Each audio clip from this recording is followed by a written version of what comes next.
Not on my watch. Not on my watch. Thank you, thank you. Lazima tutashinda bila shaka. Lazima tutashinda bila shaka. Lazima tutashinda bila shaka. All our people.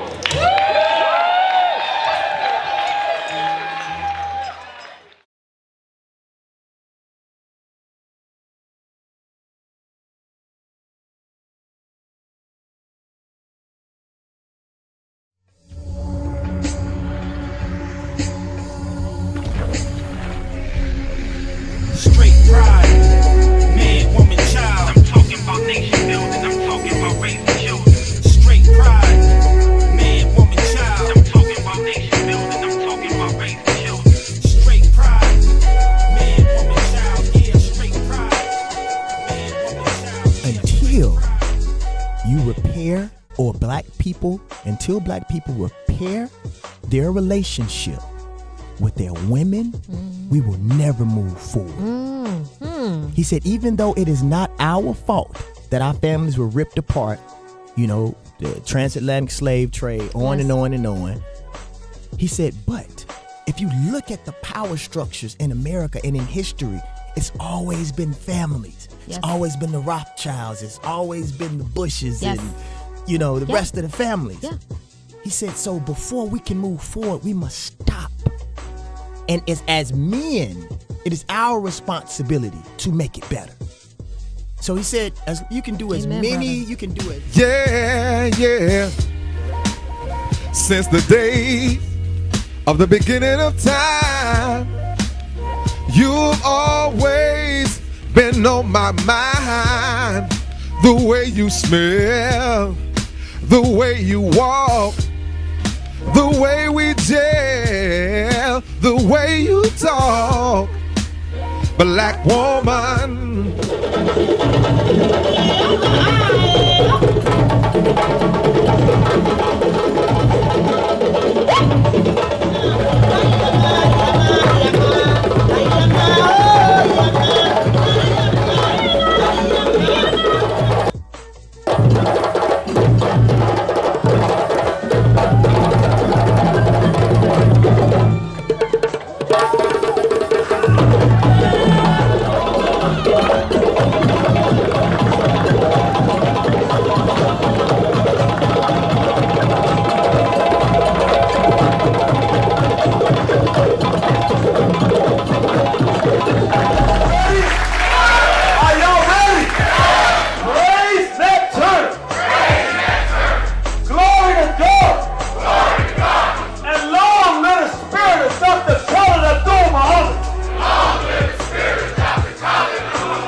You know we got history.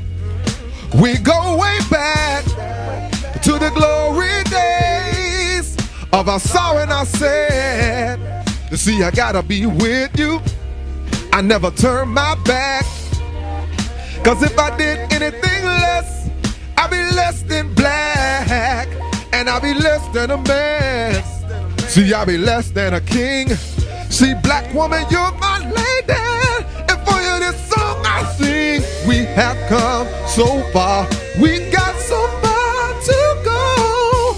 See, we have come so far. And we got so far to go. Yeah. They redline your house and you can't get in certain neighborhoods. They don't care whether you're black, Muslim, Republican, Democrat, atheist, whatever. You are black. So under those auspices, we have to come together. I'm talking about nation building. I'm talking about raising children. Family, the backbone of the nation, along with spirituality, culture, and education. Your Negro president supporting abomination. Abomination, this is an abrasion. The black family needs saving, mental enslavement. My ancestors woke me up this morning. They said, son, you do know what time it is, don't you? I said, what time is that? They said, it's wartime. Welcome to the war front, brothers and sisters. We have a phenomenal program for you this evening. You are really, truly going to enjoy this. So let me move quickly because you don't want to hear me tonight. We have three fantastic guests, and we're talking about one of the most serious issues you can possibly imagine. So let me just tell you real quickly and remind brothers and sisters that we're having our second annual International Straight Black Pride Movement Conference here in Washington, D.C., featuring none other than that man. Don't make him angry. You wouldn't like him when he's angry. Our brother, David Banner. This will be Saturday, August 20th, 2016. Brother David Banner at the Thurgood Marshall Center, 1816 12th Street Northwest. Doors open at 2 p.m. Go on to Eventbrite and get your tickets tonight. Put in David Banner, the @ and SBPM, Straight Black Pride Movement, and get your tickets today while they last. You definitely want to come out and check out our brother David Banner at the second annual International Straight Black Pride Movement Convention. Not only are you going to have brother David Banner, you're going to have the Universal African Dance and Drama Ensemble. If you have not seen them, believe me when I tell you, you do not know what you've been missing. The most incredible, the world-renowned, they've been in every country you can think of, the most world-renowned African dance troupe. I mean, just coming to see them alone is worth it. But you're going to get Brother Banner, you're going to get the Universal African Dance and Drama Ensemble, you're going to get the baddest, most melodic, soul-filled voice in the black community in America now, Brother Kaba Soul Singer, the baddest brother out there. If you haven't heard him, man, you don't know. You just heard a little bit of him just now in that commercial. And also yours truly, the Irritated Genius Southeast, and all the other brothers and sisters that you love so much in the Straight Black Pride Movement. Then, of course, on Sunday, come on out, free day in the park. This is our day in the park, Oxon Hill Park, 2300 Oxon Hill Run Drive, Sunday, August 21st, 2016. Bring the family. We're going to eat, drink, and be merry. Come on out, bring your chairs so you have somewhere to sit. We got playground. They got a big place for the children to go up on the slides and swings and everything you can think of. Come on out and have a wonderful time, brothers and sisters. With that said, I'm going to go ahead and play this commercial and then go right into our program. Not on my watch. Not on my watch. Thank you, thank you. Lazima tutashinda bila shaka. Lazima tutashinda bila shaka.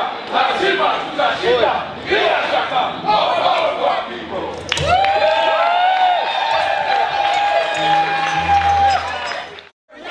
We're queer. We're gonna rule the world. We're young. We're queer. We're gonna rule the world. Demand number 1 repeals all sodomy laws and legalizes any and all forms of sexual expression. Age of consent laws would be changed to allow sex with youth. It's wrong that we have laws in America that criminalize sexual behavior, things like the age of consent law and sodomy repeal, and we're going to see that those laws will fall. We will not be able to live within this country as full human beings until we have the right to love whom we love, when we love, and where we love. A few weeks ago, it was just me and my wife. And now I'm a dad. Vincent's birth mother, she picked us. And I'm gonna do everything right by him. Family means everything. Show him what's underneath. Show him your jockey.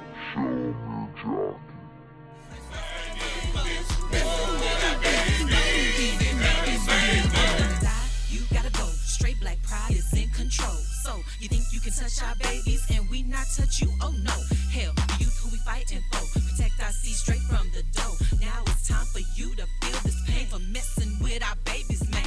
Keep your cries. Say no, please. Mofo, just get on your knees. So you see, brothers and sisters, we have our Not On My Watch movement that we know you're going to be so glad to get involved in.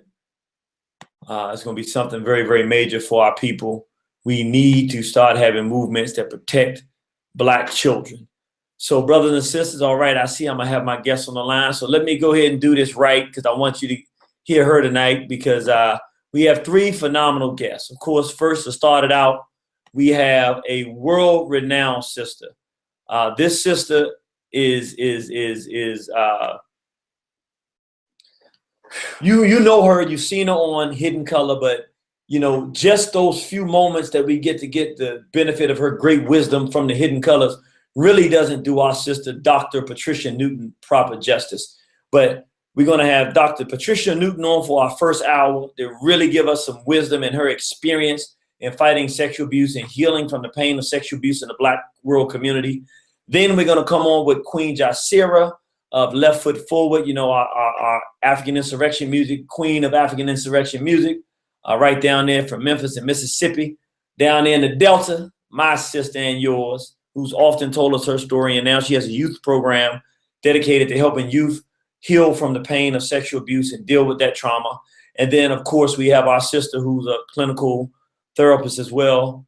Our sister Delayna Dobbins will be coming in that last hour from 9 to 10. And she'll be telling us about how she works with people. And she'll be giving us a lot of information and valuable on how to protect our children from sexual abuse. So this is going to be a program dedicated to the healing in the Black community. Let me tell you a little bit about Dr. Patricia Newton. Dr. Patricia Newton is presently the CEO and medical director of the Black Psychiatrists of America, president and medical director of Newton and Associates in Pennsylvania, a specialist in psychiatry and behavioral medicine. She has served as the assistant professor of psychiatry at Johns Hopkins School of Medicine and Johns Hopkins School of Public Health, as well as a past examiner for the American Board of Psychiatry. She was chairperson of the Department of Psychiatry at the former Providence Hospital, Baltimore, Maryland. I think that was the Black hospital when they used to have that.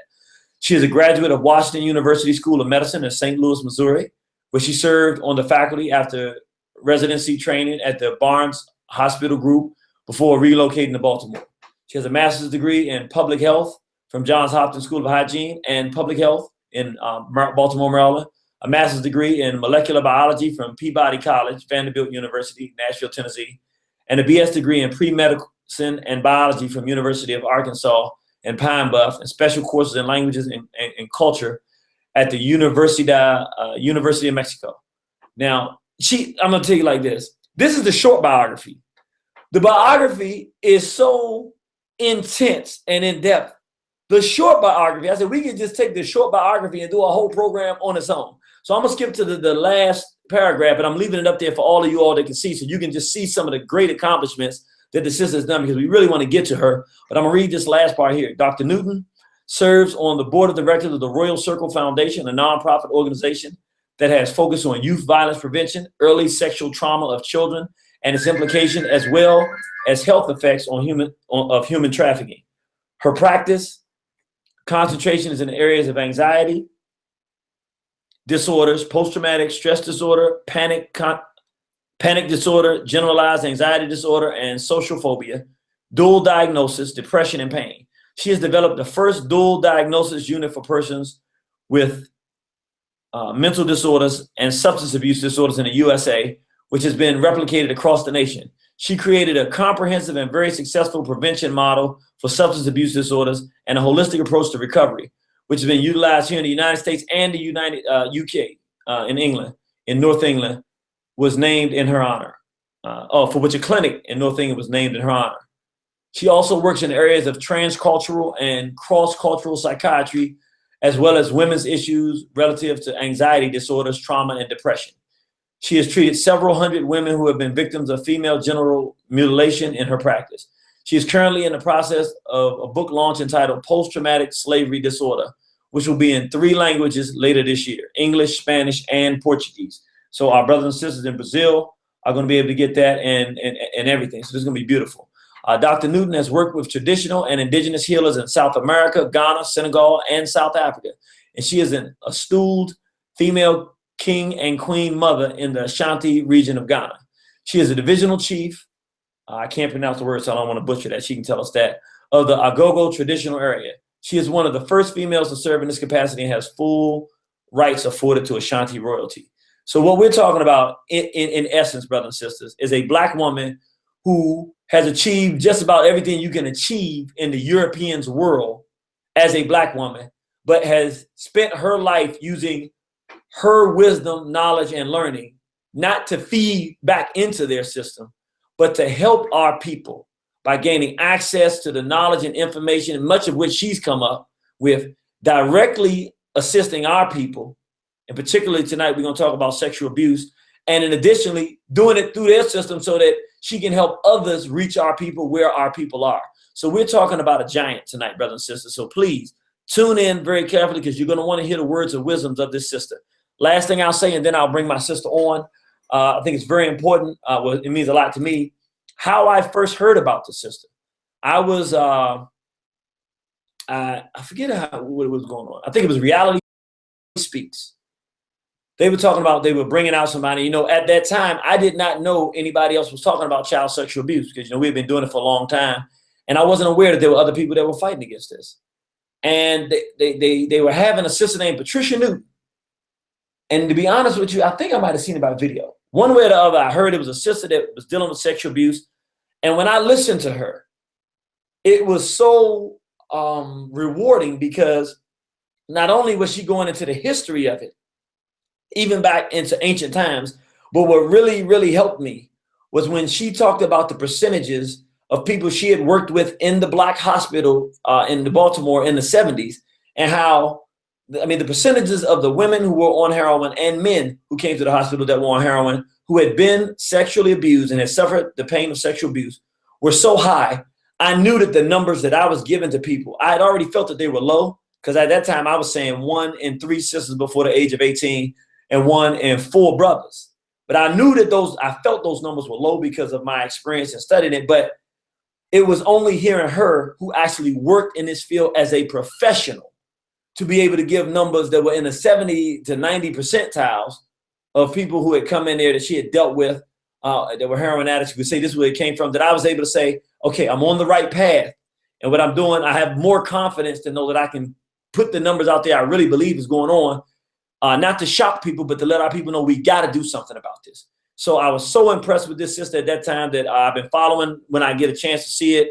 And I saw on this Hidden Colors Part 4, like I tell everybody, you got to get that Hidden Colors Part 4. And my opinion, is the best one. It's the strongest one.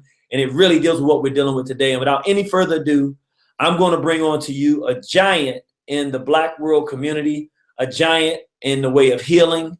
For those that weren't watching, if you're saying, you know, we did give our respects to, we gave a moment of silence when we started the program for Dr. Sabi, who was another great healer in the Black world community. And so, but you wouldn't have heard that, because we did a moment of silence when we started the program, showing his picture and everything like that. So when you go to YouTube, you'll be able to see that part there. But in the spirit of a Dr. Sabi, who is out here spending his life dedicating to healing our people, we have another giant of a sister who's been doing this for decades. And without any further ado, I want to bring my sister, Dr. Patricia Newton, to our airways. My sister, are you with us? I am. Hotep. Hotep, how you doing, sister?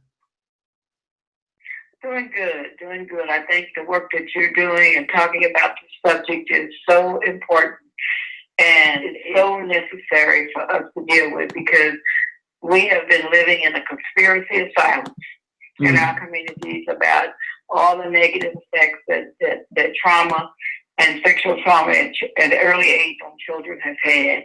And I want to applaud you, brother, you know, for really stepping out there and making a case for our young people. Thank you so much. Well, you know, you've been making this case a lot longer than we have. So that's what we kind of want to talk about tonight. In talking about the healing, I think that it would help our listening audience if you could start off by, because we gave it, you know, the little bit of your history that we could, but could you share that information that you shared about when you worked in the Baltimore hospital in the 70s, the Black hospital, and the percentages and the degree of sexual abuse you experienced there? Well, let me just say, I will share that, but the percentages haven't changed. And we're talking 30-some years, 40-some years later. What we have found then, and continues even to now, is that at least in Baltimore community, and I think it's been replicated by a couple of people in other communities, but people who were born in this town African people, I'm not talking about Europeans tonight, African people, almost 9 out of every 10 African American women and 7 out of every 10 African American men have been victims of sexual molestation of children in this town. And so that to have been sexually molested is normative for young people, at least to have, if not full molestation, at least to have been fondled, at least to have been attempted to be violated within our community. And that is a tragic, tragic percentage. And I was talking to another physician out in LA who works at an AIDS clinic, and he was telling me that his percentages are the same for those people, that the drug abuse and the risk-taking behaviors have come full force as what we call a comorbidity or a co-occurring condition with having been traumatized as children. And that is just very scary, because what it means is that it destroys, one, the level of confidence that a person has for themselves, their sense of self-worth. But even more importantly, it taints the nature of their relationships with each other in terms of male-female relationships, in terms of bringing up children and having them develop healthy relationships. It has been altered as a result of what we have done as a collective. I'm not talking about individuals, but as a collective to our young people. And for our young people in the African American community, what's even more frightening is that the major institutions that are supposed to guide, protect, and help educate and insulate are where our children are being victimized the most: at home, at school, and at church. That is extremely okay. What I'm hearing you say is that America for Black children is a condenser and almost not a guarantee, but almost a guarantee for sexual violation and molestation. It's very high. And it's high across the board in both African Americans and Euro America. But my focus is primarily dealing with our people and what the implications are for us in terms of the quality of our relationships and the healthy development of our children. What do we see in our environment day to day that you would say is a reflection of this high rate of sexual abuse in the Black community? Well, in my experience, and I can only speak from my experience of dealing with this problem for well over 40 years, is the manifestations of not only substance abuse disorders, but very, very low self-esteem, and an increase in same-sex relationships, an increase in family violence, and general, what I would call vexed spirits that I see manifested in our community. Many of the violence that we see perpetrated on our people have to do with people feeling inadequate, insecure, feeling as though they don't matter, feeling that someone is constantly trying to insult them. All of these overreactions sometimes that we see in the manifestations of the way we treat each other, in my experience, has been a product of early sexual trauma in a large percentage of cases. Certainly the substance abuse and alcohol abuse and some of the depression and mood disorders are all reflected as a result of this early trauma. Because the trauma occurs at a time when the neurological system is still not fully developed. And so part of what we're dealing with is what trauma does and how it affects a developing human being, their brain, and how they interact and their coping skills, and how they learn how to handle stress. So all of these manifestations of substance abuse, the alcohol abuse, the sexual increase in same-sex relationships, And all of these things have a lot to do with trauma. I'm not saying they're the total cause. I'm not saying that that's the only reason. But I am saying that there's a high correlation between these early sexual traumatic events or physical traumatic events and what we see as psychopathological behavior in our people. Now, we had a program that we did a couple of months back, and it was for people who were victims of sexual abuse to call up and tell their stories. And we probably had maybe 6 sisters and maybe 3 brothers that called up and told what happened. And one thing that one of the sisters said, they were honest enough to admit it. Yes. And they really told, one sister, the one that came on to start it, really told her story in depth. And she said something that resonates with me today, and I want to get your opinion on it. She said, and she said it wasn't absolute, but for the most part, sexual abuse is the root of all social dysfunction in the Black community, meaning with one another, our social interaction with each other. The root of the high level of dysfunction can be traced back in most cases to sexual abuse. How do you feel about that statement? Well, I would never say 100% of anything, but it's a very high percentage. And so I would concur with her in terms of saying that it is a major contributor.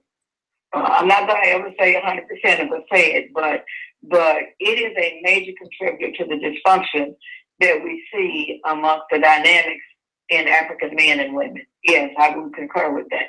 So is it fair to say that if we were able to correct this problem of sexual abuse in the Black community and remove this, that just that alone would substantially increase or make the relationships between Black men and women who grew up that didn't have to deal with the pain from that, a better environment in the Black community?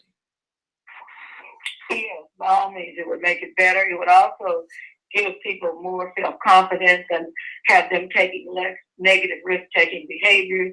It would permit young people to feel more positive about themselves and be willing to do the things that would expand their opportunities, that would accentuate their greatness and their creativity, that would make the light shine instead of dimming it.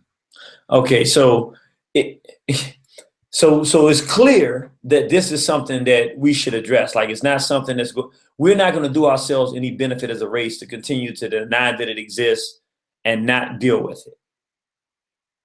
Exactly. Denial is a defense mechanism. And when we have in an environment that there's no safe place for our children, that the basic institutions of safety, protection, and nurturing, the home, the church, and the school are not safe, then what are we saying? We've acquired these behaviors. We've inculcated them into the grain of our society, and many of us turn a deaf ear or know that they're going on and don't want to, quote, be bothered.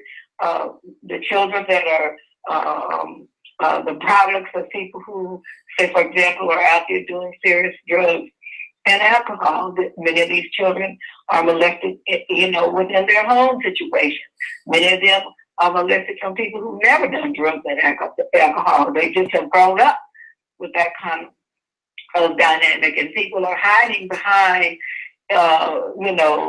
these behaviors. And of course, nobody wants to talk about it because of the shame and the blame and the guilt. But the reality of it is the failure to acknowledge that this is a major stumbling block within the progress as a collective of our people is to be the same as me bringing a gun and just giving it to you to shoot yourself in the head. So if we know that we have to do something about it, let me ask you this question, because we created a whole movement. We're part of a movement called a Straight Black Pride movement. And one of the primary reasons that it was created is because heterosexual Black people who believe that Black men should be married to Black women and have Black children and Black families and be safe from any other type of behavior that we're not in favor of, really felt like we all ran out of space. I mean, there's nowhere we can go and just brothers and sisters and children and feel safe and comfortable without feeling bombarded with things. So we created a movement to do that. My question for you would be, in terms of leadership, is this something that the quote unquote Black leadership in Black America across the board, regardless of our religion, our culture, our politics, is this something you think that the leaders should grab a hold of and say, let's do something about this? Let me say that I think early sexual trauma and child molestation and physical abuse is nearly a number one public health problem for our community. So having said that, it is something that we need to challenge and tackle, and we need to not be ashamed of it, and we need to not get bogged down in the issue of what the adult people's sexual preferences are. Our children are far too important for us to just cavalierly throw to the wind. I say oftentimes when I speak, look, you're adult, you do what you want to do, but leave the children alone and let the children have grow up in a healthy, safe, protected environment. And then whatever it is they're to be, they will be, and they will be the best of what they be. But we are interfering with the normal development of our children. We're interfering with their brain function and traumatizing them and subjecting them to all manner of things, physical, mental, emotional, sexual, and spiritual, that impedes their normal growth and development, that affects their ability to have successful adult adjustments, and that we block the creativity and the divine spirituality that is within these children with our own selfishness and proclivities and our own behaviors that should have been addressed when people were abused. Because part of the problem is that the adults abusing these children have been abused themselves. So we have a cycle of this behavior going on. Let me ask you this then. Since it's evident that people, like, for instance, the fact that I had to find you and run into the fact you've been fighting against this means that it's not something on the forefront. My question would be, why haven't a larger group of Black leadership who are more prominently known and more in front of our people more frequently taken this issue on to try to help heal the pain from sexual abuse in the Black community? Well, I think that's a multifactorial reason. For one thing, many of them are products of that abuse too. And so it's very difficult sometimes to get out over the shock of what has happened to you, or to admit it, or to feel guilty, about some of the things that you may have done as a result of your ignorance and having been traumatized. Some of the issues that you may have had to personally deal with. That's one thing. The second thing is now that there's a very strong gay rights movement in America, people are afraid to say anything about child abuse because they're afraid that there will be such a great backlash. And I'm saying that children are being exposed to sexual behaviors before it's time for them to be exposed to sexual behaviors, whether it's straight, gay, bi, whatever. They should not be being traumatized in this manner, and as a result of that, your own personal stuff that you haven't dealt with, the second issue of wanting to be, quote, politically correct. And three is the fact that children don't vote and they don't count, and no one really feels that children are valued until they get to be adults. And so we are dealing with a European value system who never valued children, and that was not an African system that always valued children.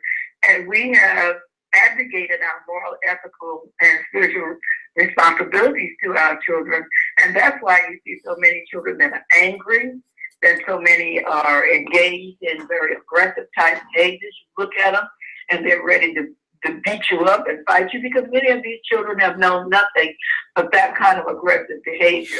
And many of the kids come in school and the teachers, oh, he's just bad, or I don't know what's going on, and never really understand that this child is at home dealing with stuff that no child should deal with. So the reason that people aren't dealing with it is because of this conspiracy of violence that has been consistent over time with our communities, with our leaders, and with the public, because nobody wants to acknowledge that they have abdicated their responsibilities for raising their children, because nobody wants to take the blame.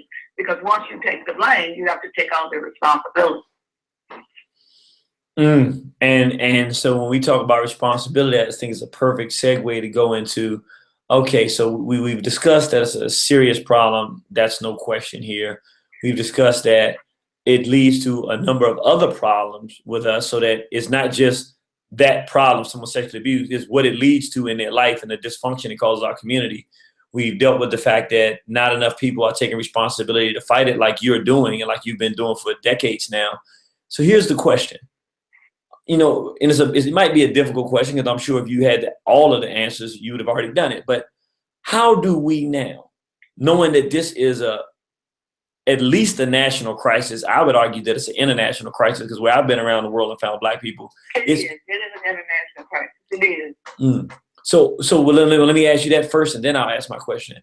You've been around the world more than I have.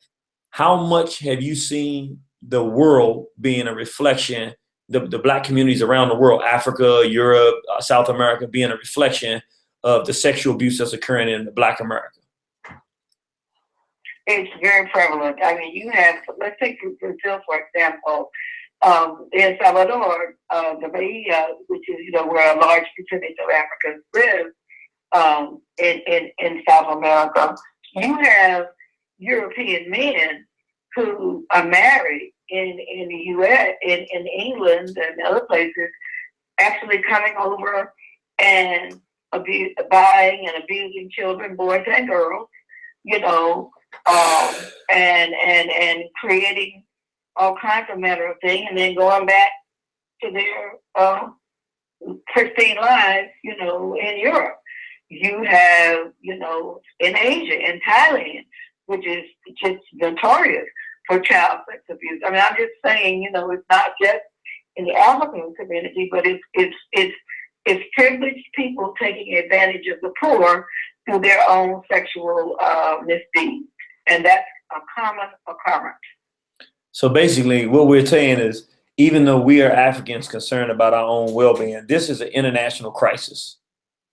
It's an international crisis, and it's closely tied in some instances with the whole issue of modern-day slavery or human trafficking. It's also tied in with people's disregard for life, and it's tied in with economics, because in many instances, for example, you have parents who are not well educated in rural areas, giving their children to people to work allegedly for money, and these children are being sexually abused. So, it's an international problem, and it's a problem that is growing. It's not getting smaller, it is growing. And the more we talk about it, we have people in high circles, both in government and in private industry and stuff like that, who are heavily involved in pedophilia and heavily involved in abuse of children, and particularly children of color. And so, and it's lots of money behind this. Sexual tourism is a major industry, and these people are not molesting older people, they're molesting children. And if we go all the way back to the transatlantic slave trade, let's just look at the Ma'afa. It was not adults that they were raping. They were raping babies and children back in the day. So the pedophilia comes all the way through to the slave time as well, to the slavery period as well. So what we're looking at now is an extension of the transatlantic slave trade, where before they were doing it under the guise of physical enslavement, where they had us physically enshackled.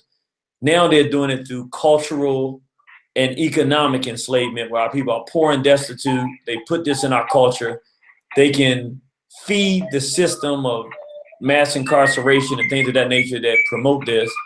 And now we're seeing a huge prevalence of this madness, almost as if we're in a modern day form of enslavement. Yes, exactly.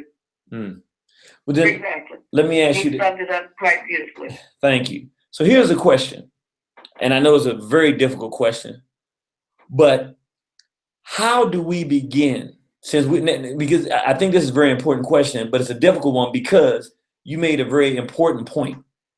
The fact that this is an international crisis as opposed to just a crisis in the Black community means that when we start fixing it, we're not just dealing with the psychosis and the psychopathologies that seeped into our own community, but we're dealing with a larger group that wants this to continue because they want access to our babies as well.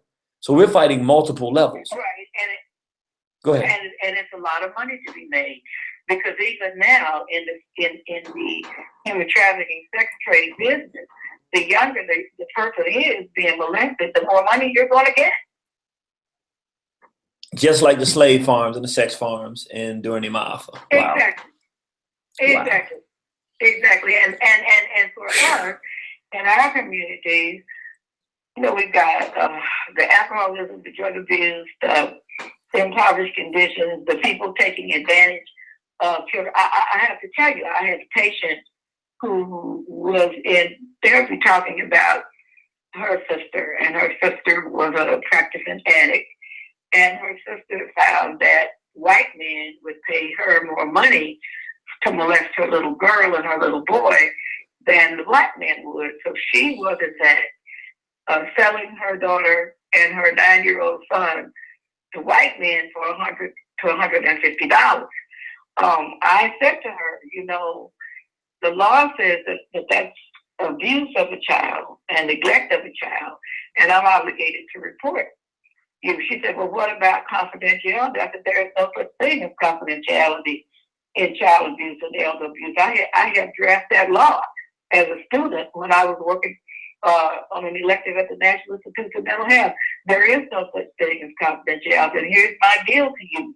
You have 48 hours to turn your sister in, or I'm turning you both in. And this was to a Black woman, to an African-American woman. I said, because what you are doing is destroying this child for life. And you're making this child a prime target for not only death and HIV, but also mass incarceration and a whole number of other variables, drug addiction, and never fulfilling the potential. And you take out the life and the spirit of that child. You destroy them. Because you can look in the eyes of some of our children and you just see dimness. You don't see the kind of creativity and sparkle that you're supposed to see in a child. These children have been subjected to all kinds of manner of things that you and I don't even know anything about. And so, you know, it's ignorance, it's greed, it's selfishness, and it's also a violation of the human spirit and the right that you have as a parent to protect your children and your youth. And as I alluded to earlier, we have to look at universal law and ask ourselves, what is the payback for us abdicating our moral and ethical and spiritual and social responsibility to our young people? Whew. All right, sister, you dropping some. Whew. All right, okay, so let's go here because we have at least another 15, a little bit over 15 minutes. Help us understand this. We understand it's a huge issue. How, on a very practical basis, do we begin to organize and actually confront this monumental giant of a problem? Well, it's like I said, it's multifaceted. The first thing we have to do is acknowledge it, like you were doing. We have to acknowledge it and stop turning our heads.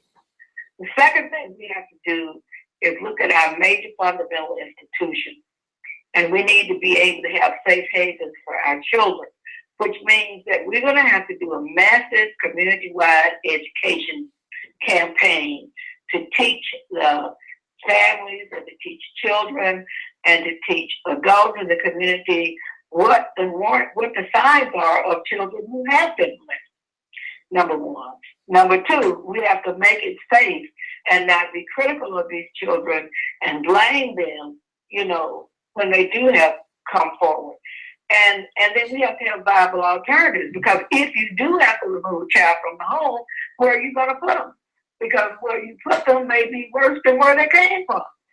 So we have to look at how a community can begin to first educate, acknowledge, educate, and then to create safe havens, you know, whether there be rescue houses. And these people have to be screened.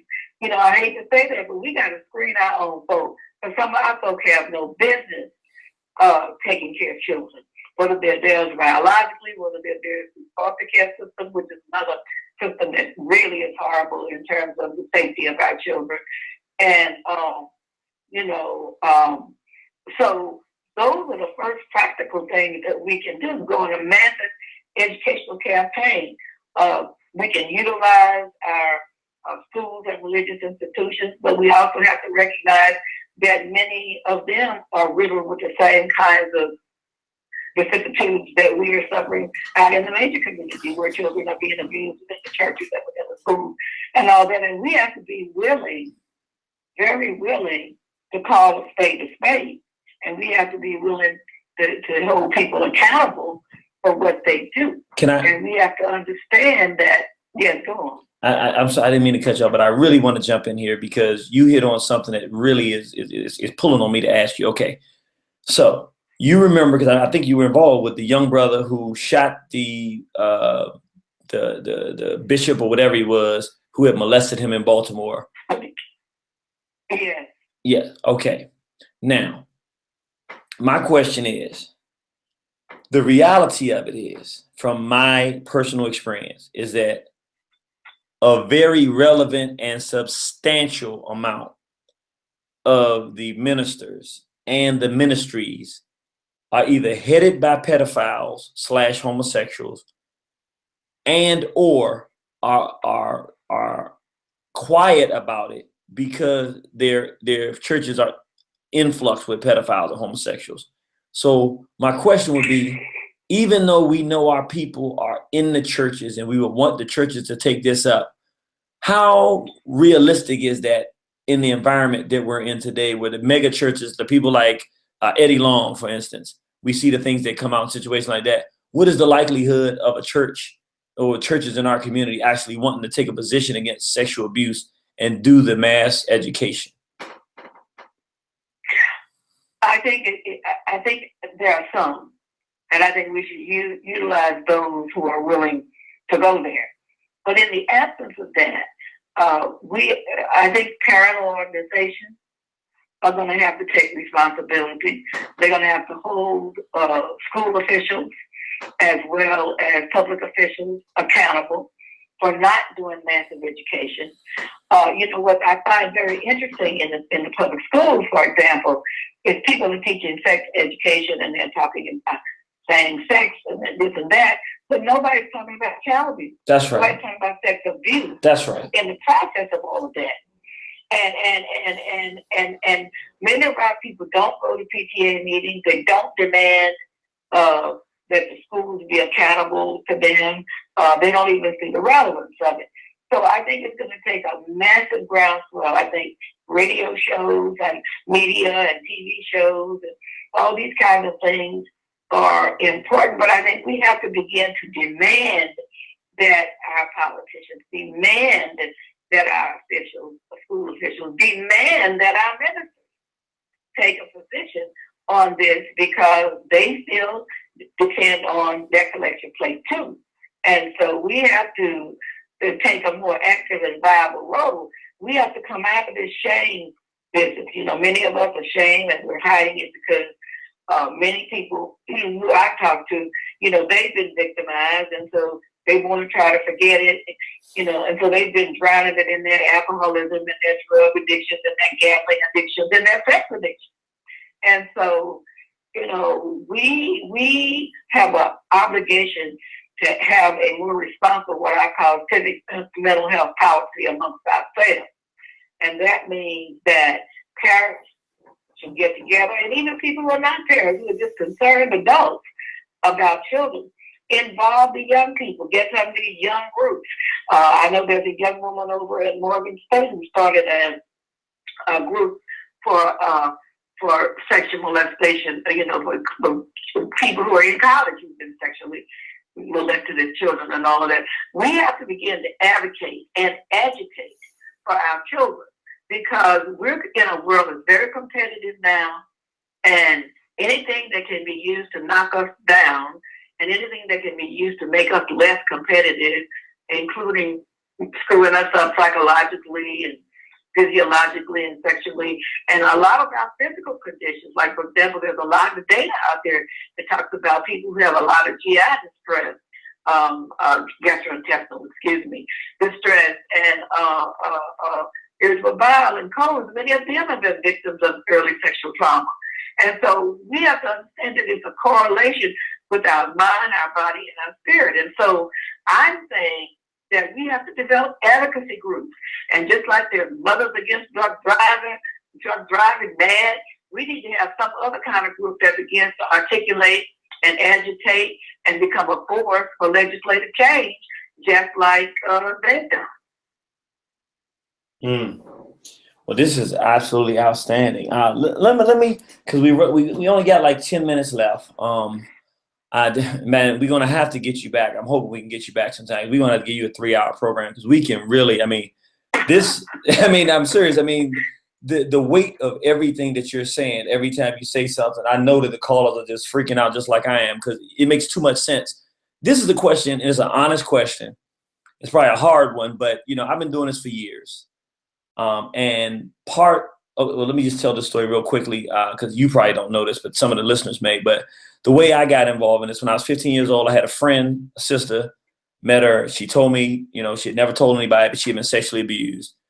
And when I heard that, the first thing that went to my mind is, in fact, it was a family member that raped her when she was in Jamaica. She was 12, I think. So she was 15 now, or maybe she was 8. So when they told me that as a man, the first thing I thought, I got to kill this guy. Who would rape a child? I didn't know that there was any kind of conspiracy or culture, subculture within our people. So anyway, long story short, that first instinct I had after she told me that, it's like it must have opened something up in me. From 15 to 18, I might have had 20 or 30 women, just like every black woman I meet was telling me, and I knew it was crisis. Long story short, that led me into fighting this. And when I made the connection with racism and white supremacy, all of a sudden I started putting the pieces together. But this is the question I have. I started my sojourn in this, really in consciousness and nationalism, it started with me thinking people that rape a child have got to die, because I just thought it was such an ugly crime and egregious crime. But I've said that publicly, and I've been saying it religiously for decades. And I'm wondering now, even if I believe that, and if I believe that, and I want that to be the case, am I hurting my own desire to see the things heal by possibly shutting down people who might hear that and get too afraid and run the opposite direction? That's a possibility, because many of the people that are perpetrators have been victims. And we have to find a safe place for them to begin their healing process as well. Now, I'm not saying that we have to tolerate and accept their abuse of children. I would never say that. But what I am saying is that there has to be some level of understanding that the perpetrators themselves learned that behavior because they were victims. And it just kept replicating itself until the spiral was out of control. And so there has to be a safe place for the victims. And there are a lot of people who would never touch a child, but they are abusive to their mate, because they have been victimized themselves and feel threatened if anybody disagrees with them, even 1 iota. And so we've got to talk about not necessarily taking somebody out unless they've just been absolutely, totally egregious. You understand what I'm saying? But I think we have to also give them a place to come forward and talk about the wounds that they're dealing with, to help them begin to heal so that they can begin to cease this kind of aberrant behavior and detrimental behavior to both themselves and the people who they are perpetrating on. Whew, I tell you what, you know what we're gonna do? We're gonna have to get you back for a whole program, because this is powerful. Because I'll be honest with you, this is, out of everything you said, it's the hardest pill for me to swallow, because but there are reasons why I asked you, because I'm starting to realize I don't want to be blocking, even if I'm right. It's not important to be right. It's more important to be effective. I don't want to stop anybody who would want to get healing.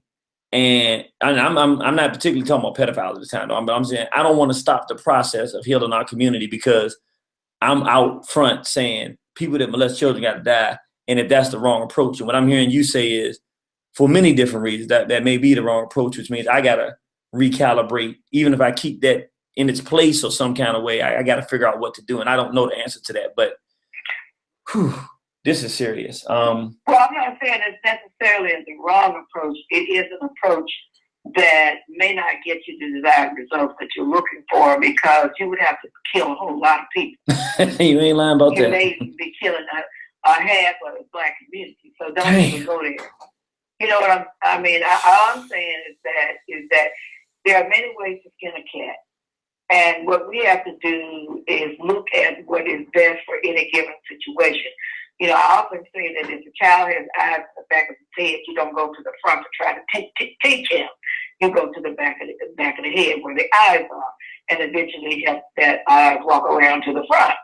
So all I'm saying is that we have to look at both sides of the coin. Those who have been victimized and now are perpetrators, and those who are potential perpetrators because they have been victimized.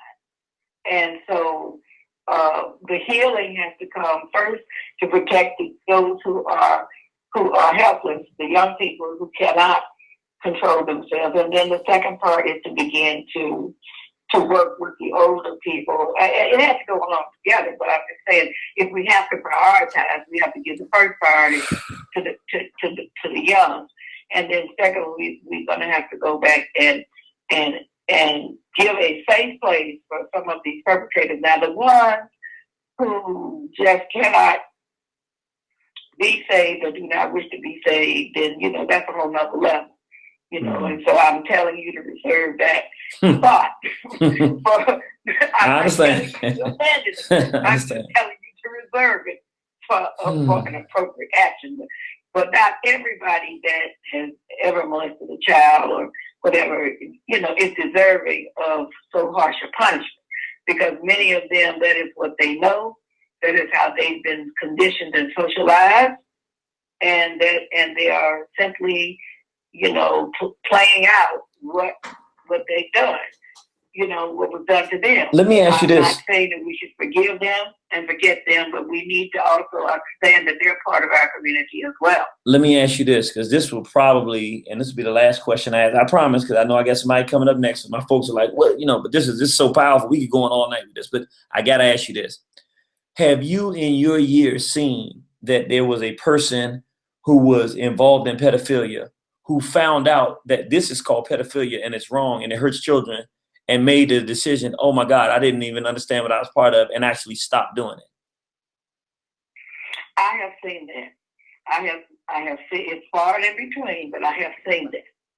And as a matter of fact, I have a male patient. He's been my patient now for over 20 years, who was a victim of sexual molestation himself, and who then began to molest as a result of that molestation, and who, you know, has successfully made that transition, has a healthy marriage, is himself a therapist now, because he had to understand what it was that was happening to him, and realizing that his entire family dynamic was severely pathological. And part of, you know, his treatment was to get himself as far away from his biological family as he could. Because some families are just too sick for you to be a part of.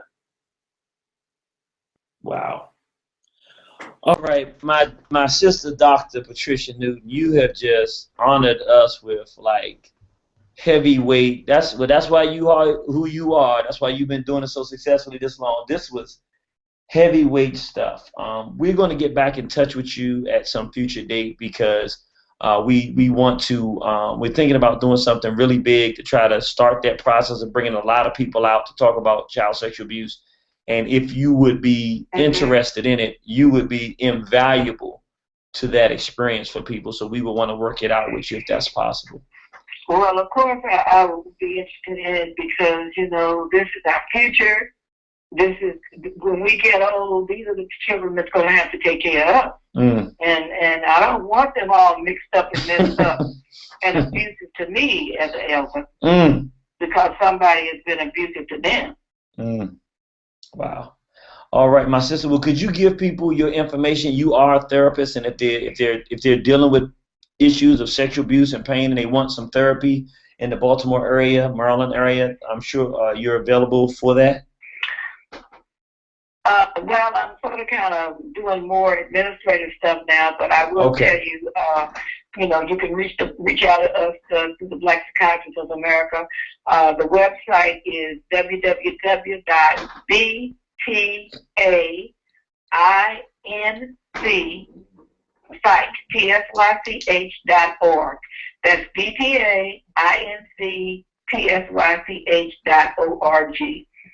And I can be reached through that website as the Black Psychiatrist or at 443-540-5040 or 410-752-2943. All right. Well, we thank you so much, sister, for what you've shared with us tonight, and we're going to contact you soon to see if we can come back in and do another full program where we can really run this down and talk about different aspects of it, and even different things that you may be interested in talk about. But we really, really appreciate you calling in and sharing this information with us tonight, my sister. And I really appreciate you doing this show and getting this information out to the people. You're to be commended, my brother. Really, you are. And thank you for having me. All right. Thank you. Well, brothers and sisters, that was our esteemed elder, our sister, Dr. Patricia Newton, good friend of my brother, Dr. Issa, you know, the brother that was fighting lynchings in Delaware. And the sister really dropped some powerful, powerful, powerful information on us tonight. And I'm actually sitting here. Let me do this because I'm about to bring my sister, Queen Jasira, on. But I want to get this out because I know people are saying, well, Jeannie, are you getting soft? I'm not getting soft, but I'm going to tell this because I know people say, nah, Jeannie, you say all the pedophiles, you put your hand on the child, they got to go. I still feel that way, but recently I had an experience. I won't say where, but it was actually a husband and wife, and I was talking to them, and they know the work that we're doing.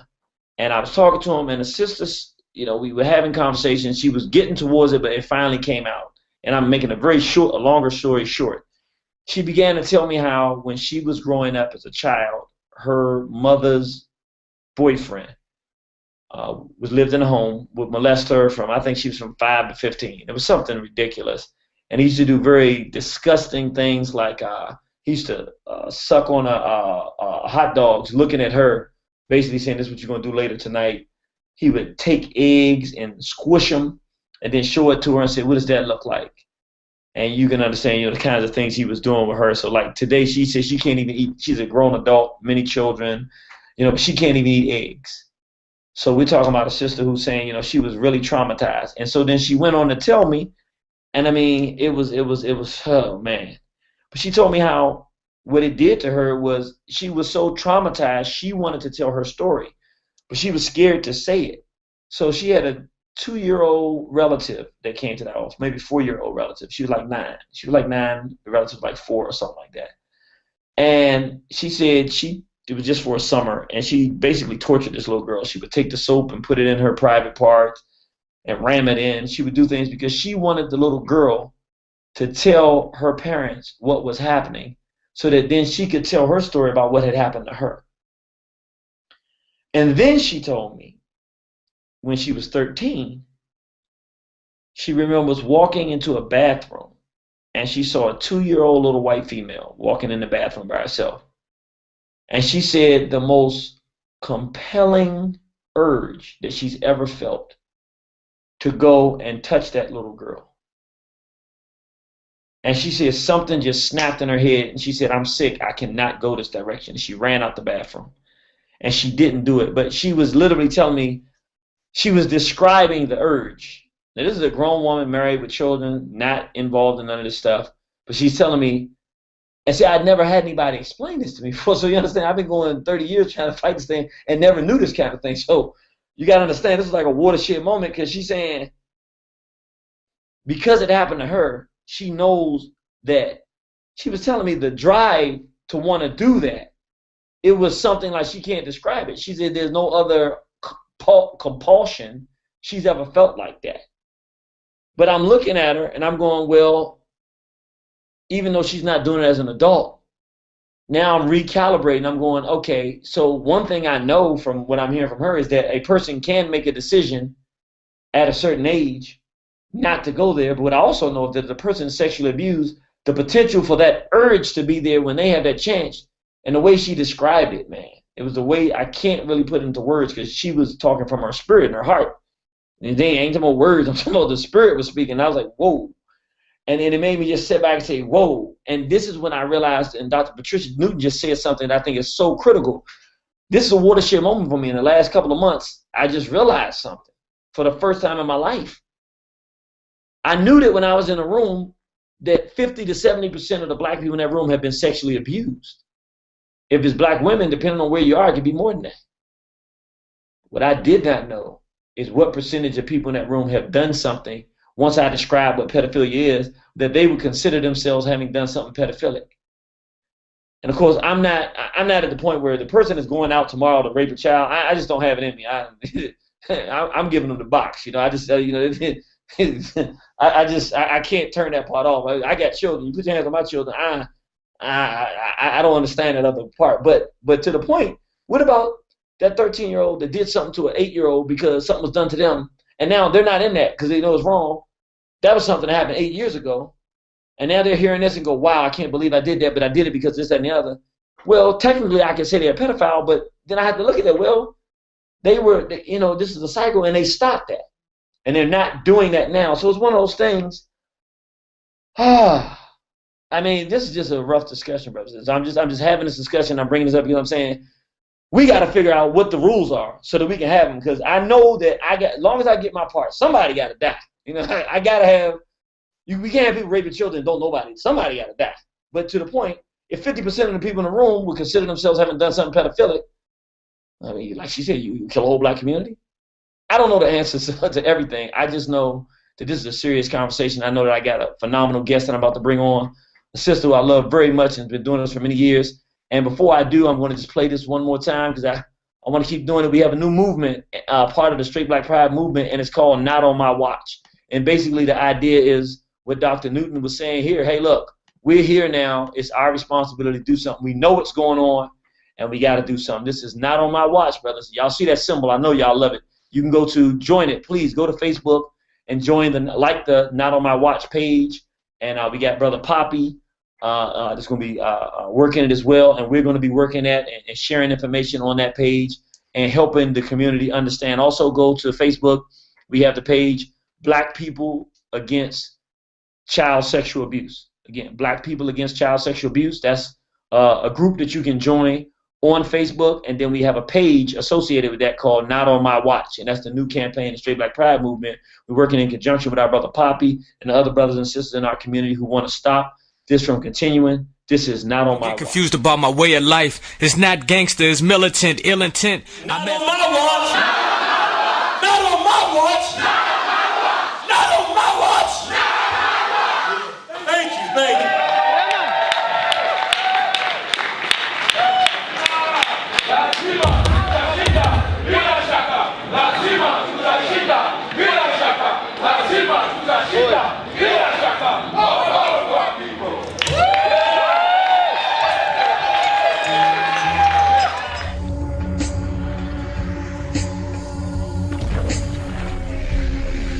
Straight pride, man, woman, child. I'm talking about nation building, I'm talking about raising children. Straight pride, man, woman, child. I'm talking about nation building, I'm talking about raising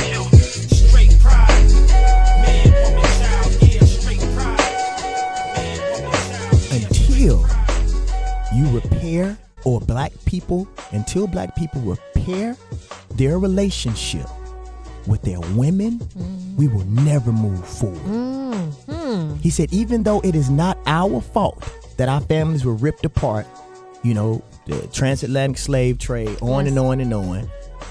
He said, but if you look at the power structures in America and in history, it's always been families. It's always been the Rothschilds. It's always been the Bushes and, you know, the rest of the families.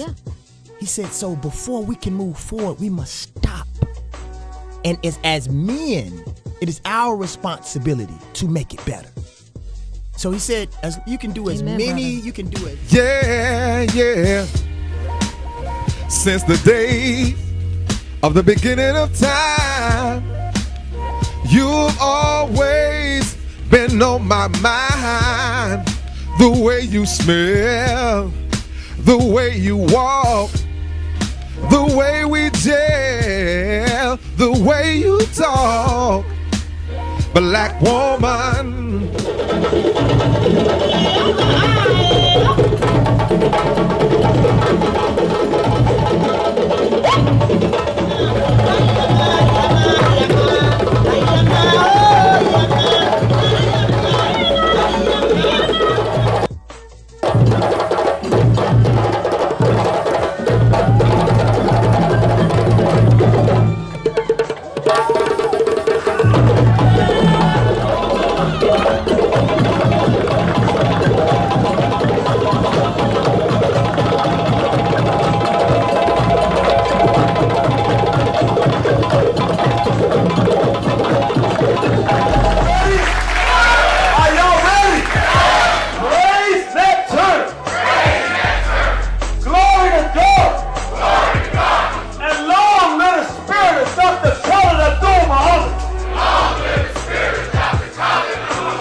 You know we got history. We go way back to the glory days of our sorrow and our sad. You see, I gotta be with you. I never turn my back. Cause if I did anything less, I'd be less than black. And I'd be less than a man. See, I'd be less than a king. See, black woman, you're my lady. And for you this song I sing. We have come so far. We got so far to go. See, we have come so far. And we got so far to go. Yeah. They redline your house and you can't get in certain neighborhoods. They don't care whether you're black, Muslim, Republican, Democrat, atheist, whatever. You are black. So under those auspices, we have to come together. Family, the backbone of the nation, along with spirituality, culture, and education. The Negro president supporting abomination. Abomination, this is an abrasion. The black family needs saving, mental enslavement. Now, brothers and sisters, who am I bringing on now? Just so y'all know, those were our brothers and sisters in England. I'm going to keep it real. There was nothing in me that would have told me that if I went to London, I was going to meet black folk as strong as I did. I went to Birmingham, and I felt like I was in like Wakanda or something. The strength of the brothers and sisters in the UK, man, they so powerful. Y'all heard that thing, that man, when they start doing that chant, man, I want to just run outside and beat up some white folks, man. Beat up the whole England, you know what I'm saying? The brothers and sisters in London are so strong. We did the Not On My Watch. We said, we got it. I don't even know what they're saying right there, but I know it's just so powerful. So a shout out to all of our strong brothers and sisters in the UK who are fighting this. We're connected with them, and they're part of the Not On My Watch Black People Who Against Child Sexual Abuse worldwide group as well. And we're just so happy to have brothers and sisters from around the world. And in that spirit, we got my sister. Now, we just came up north to Baltimore, B-more, and had the good doctor. who's been doing this for generations. And now we got my sister, the Queen Jasira. That's right down there with the Memphis boys, Brothers Keeper, that whole Memphis family. My sister, she's told her story many times, very bravely. She has a song called Daddy's Little Girl. I'm just not going to play it tonight just because that thing takes a lot out of me to listen to, because as a man, you know, we just feel so painful to know that we've allowed this to happen to our people. And so it's a powerful song. Now, we'll play it another day, but I just can't hear it tonight because we're talking about healing tonight. And Dr. Newton gave us some healing. And this is our sister, Queen Jasira. She's a community activist, a singer, songwriter, poet, MC, a mother, and the baddest sister on the block, let me tell you. As you see right here, beautiful sister right here, married, brand new baby, and also has some children before the newest child, a brand new little boy, my little nephew. She has an organization for protecting young people. It's called Left Foot Forward.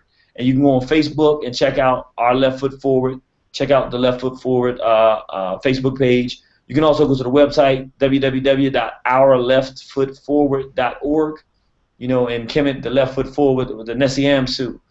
You walk with your left foot forward to trample down evil so that our hearts can go forward, and sexual abuse of our children is evil. The mission, she's a community activist. The mission is realized through her organization, Left Foot Forward, which directly addresses and combats the issue of child sexual abuse via the promotion of preventive education and healing through the arts. So if you're watching, brothers and sisters, you can actually see this if you're watching as we're speaking now. If you're listening, you're hearing it. But if you're watching, you can read it for yourself. And you can also go to YouTube and see the whole entire program again, and you can see everything just as we're talking as well. Her mission as an artist, complete and utter dedication to the enlightenment and liberation of black people through the arts. Since 2006, Queen Jasira has also been a member of the Concerned Citizens of Memphis, a nonprofit organization that feeds and clothes the homeless of Memphis, Tennessee. And I can say they've been doing this for over a decade now, and I've actually had the honor of one time going down there with them when they were feeding the brothers and sisters, and it just made me feel so good. You know, I haven't been it's not the kind of activist I've been, but man, did I enjoy getting in that thing. Look, 5 minutes before what happens is desolate. I'm like, where's all this food? Who are you gonna feed? Right there, 2 minutes before the time, the whole community is lined up in a nice, orderly way. And, man, we get to feed black folks, man. It was just so beautiful, man. It was one of the greatest experiences I've had in the South, and I really enjoyed that. So without any further ado, I believe that my sister, Queen Jasira, if she can unmute herself so I can bring her to the radio. Queen Jasira, are you there? Yes, I'm here. Can you hear me? Yes, I can hear you, but we're not seeing you on the video. Yeah, I cannot get the webcam to work. It's unfortunate. Okay, I'll tell you what we're going to do. We can hear you. What I'm going to do, I'm going to go back to your basic screenshot, and then you can come on in here and talk to us, and we can hear you anyway, so no problem. They want to see your pretty face on the slide anyway, so that's more promotions. Okay, great. All right, so come on in. First, tell people who you are and how they can get in touch with you. Then we're going to jump right into this discussion. Okay, so as you introduced me so eloquently, my name is Jasira Olatunji. In the artist world, I am known as Queen Jasira, but primarily, as you see on the screen, that's me. I'm a community activist, singer, songwriter, poet, MC, and mother. My passion, due to the abuse that I suffered as a child, is to protect other children. Protect our youth is the hashtag that I use for all of our posts when it comes to discussing the issue of child sexual abuse. Outside of that, as an artist, I work with Brothers Keeper. I've done my own individual solo project as well. So as an artist, my information is queenjasira@gmail.com, and I also have a YouTube channel, and that's a Queen Jasira, KWEEN. And for Left Foot Forward, our Left Foot Forward is typically where you can find us everywhere. info@ourleftfootforward is our email address. The website is ourleftfootforward.org. Facebook, we're Our Left Foot Forward, and we just got an Instagram account, so you guys can follow us on Our Left Foot Forward there as well. All right, fantastic. So let's jump right into this discussion. Okay, you have been very open. You even do songs about it. the sexual abuse that you suffered as a child. Yes. And it happened on more than one occasion. So my first question, and the reason I'm asking you, because we're going to talk about Left Foot Forward, but I just kind of want to start with a basic backdrop. And the backdrop would be this program is about healing. Right. The good doctor just came on and gave us a very, very outstanding layout of what we're faced with and what we can do to start changing this environment. And one of the things is the information. And so through your music and things you do like that, we're putting out this word and information. So that's great. We're doing some of what she says do, but we got to do a better job. But as a person who has suffered the pain of sexual abuse, could you help us figure out when, if ever, you realized that you were dealing with issues based upon being sexually abused? And what are some of the things that you did to try to help begin the process of recovery? Well, I didn't realize that the issues that I was having in life were related to me being sexually abused as a child. It wasn't really, to be honest, until I moved to Memphis in 2006.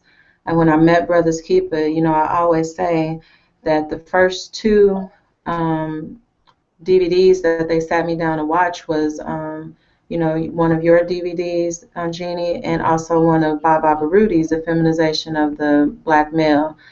And shortly after that was when I also watched, your lecture, Predators in Our Midst. And it was really those things along with the brothers, and that's when I really started to look back at my life and see that there were issues and there were things that I did because of what happened to me, and that really, that being so invasive as a child, how it impacted my growth. Some of the things that I experienced as a result of being sexually abused, one of the things I didn't even realize actually was an indicator until a few weeks ago, which is I strove to be a perfectionist. I strove to be perfect in everything. I wanted no blemishes. I can be OCD when it comes to being clean. That ties back to me feeling dirty from what had happened to me. Even to this day, I'm known to just get out of the bed at 2 a.m. because I just feel like my house isn't clean, and I just scrub. It doesn't matter. So these are even things to this day as a 38-year-old female, where the last instance of abuse happened when I was 15. So I'm several years beyond that, but I'm still even to this day struggling with things. But as a child, I experienced sexual promiscuity. I had an eating disorder. I also joined a gang, had a little bit of delinquency that was going on there. So I experienced and dealt with those particular things that really just were negative, that impacted me as a result of the abuse that I suffered. I had children at a young age. I was very overly protective of them. Didn't trust men at all. That also led to, some issues with that in my relationships, hijacking or setting myself up to fail in relationships, deliberately doing things to the brothers that I was dating so that, just to mess things up. And because I couldn't expect that anything good would happen for me. So it was just too good to be true, so I would make problems. I'm also very clear on the fact that I also dealt with people of the same sex. I dealt with females of the same sex. I feel like that was due to that that sexual deviancy being pushed upon me as a child, and then I became a sexual deviant in that regard as well.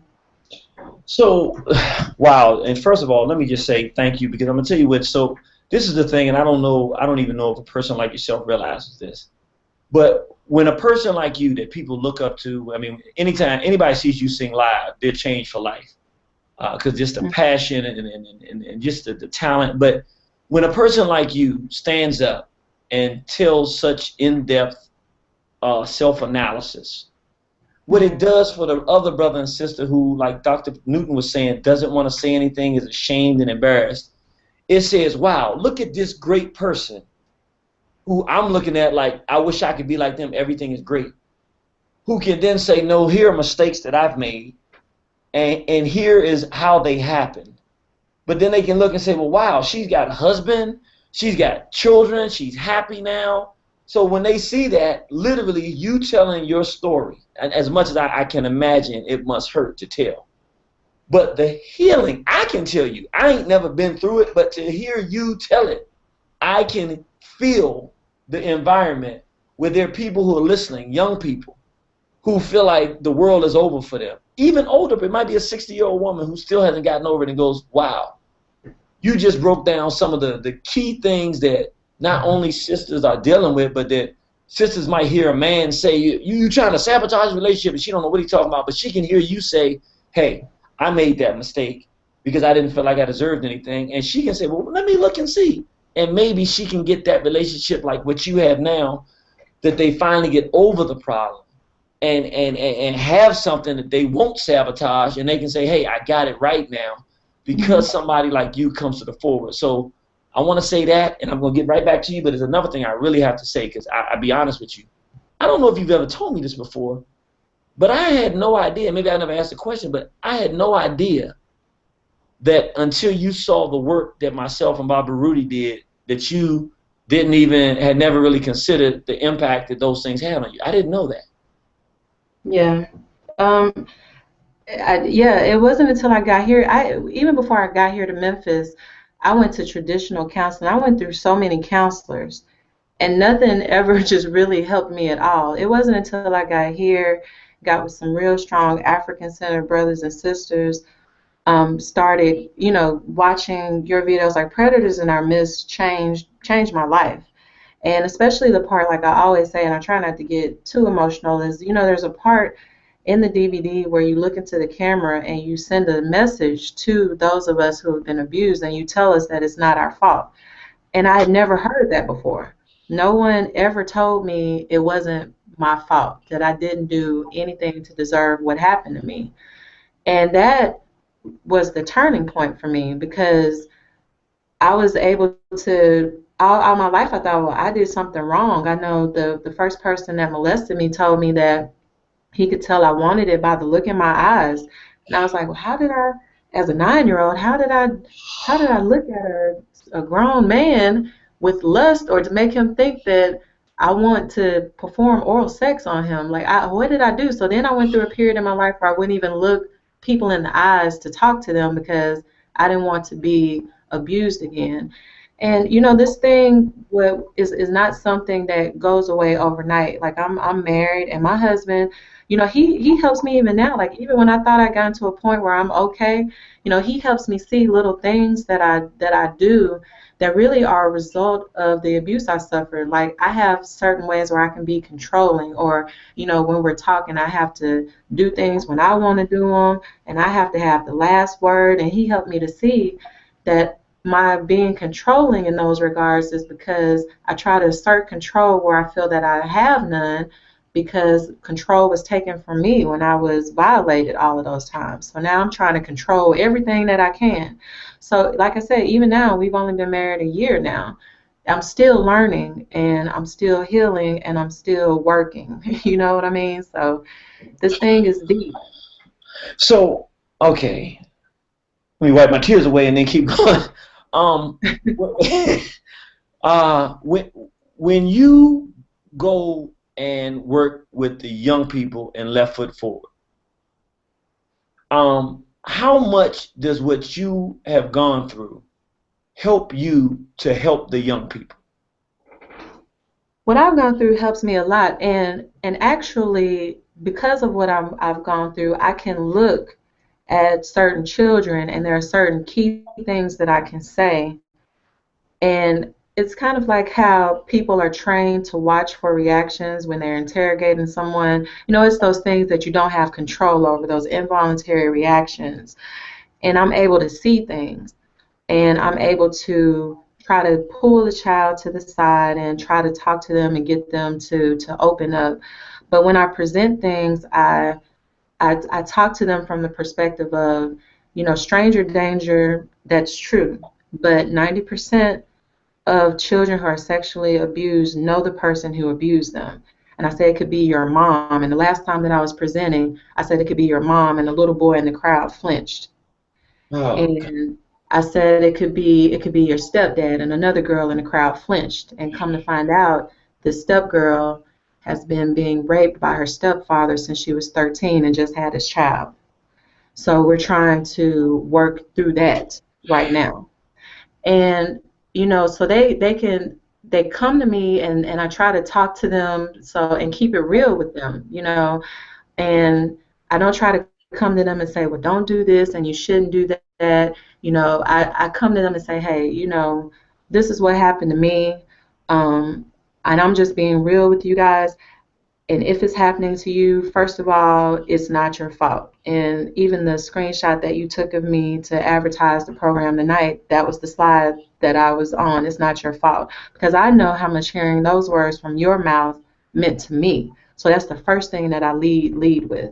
And then I tell them about how people will try to trick them into not telling, and use victim blaming and victim shaming in order to keep them from not telling. And then I show them, especially when I talk to them about how I had a child that came out of being sexually abused, then that really grabs their attention then. And I end my presentations by showing them, but my life is not over. I show them pictures of me on stage acting. I show them pictures of me on stage singing. I show them pictures of my other children. And then I end with a picture of my daughter, the one that was conceived through rape. And I tell them, this is the most beautiful young lady I've ever seen. And as you can see, my life has gone on, and I'm happy, and you can be happy too. So those are the things that I try to key on. I try to incorporate my poetry. I try to start out with some strong poetry to capture their attention right off the jump. And then I always pull in Brother Jamalo with Brothers Keeper, and we do some hands-on self-defense so that they can understand how to get away if they're in a situation where someone is harming them. And they always love those hands-on activities because we're teaching them, we call it self-offense, because we're trying to prevent something from happening. We don't want you to have to defend yourself once something is happening. We want you to learn how to get out of a situation, recognize a situation, and get out of it before it happens. So we call it self-offense. So, those are the things that we do because, we try to stay in tune with the children because, I am getting older. I am 38 now, and it's just it can feel like a huge gap, and you have to meet them where they're at. Talk to them how they're used to hearing, you talk. Like, don't come in there like, I'm an adult, I'm in the corporate world, and I'm here to help you. No, like, look, this is what's happening. And if it's happening to you, we can get past it. And just keep it real with them. And they appreciate that. They especially appreciate hearing that it's not their fault, and especially appreciate knowing that even though it's happened, that life does go on and it can get better.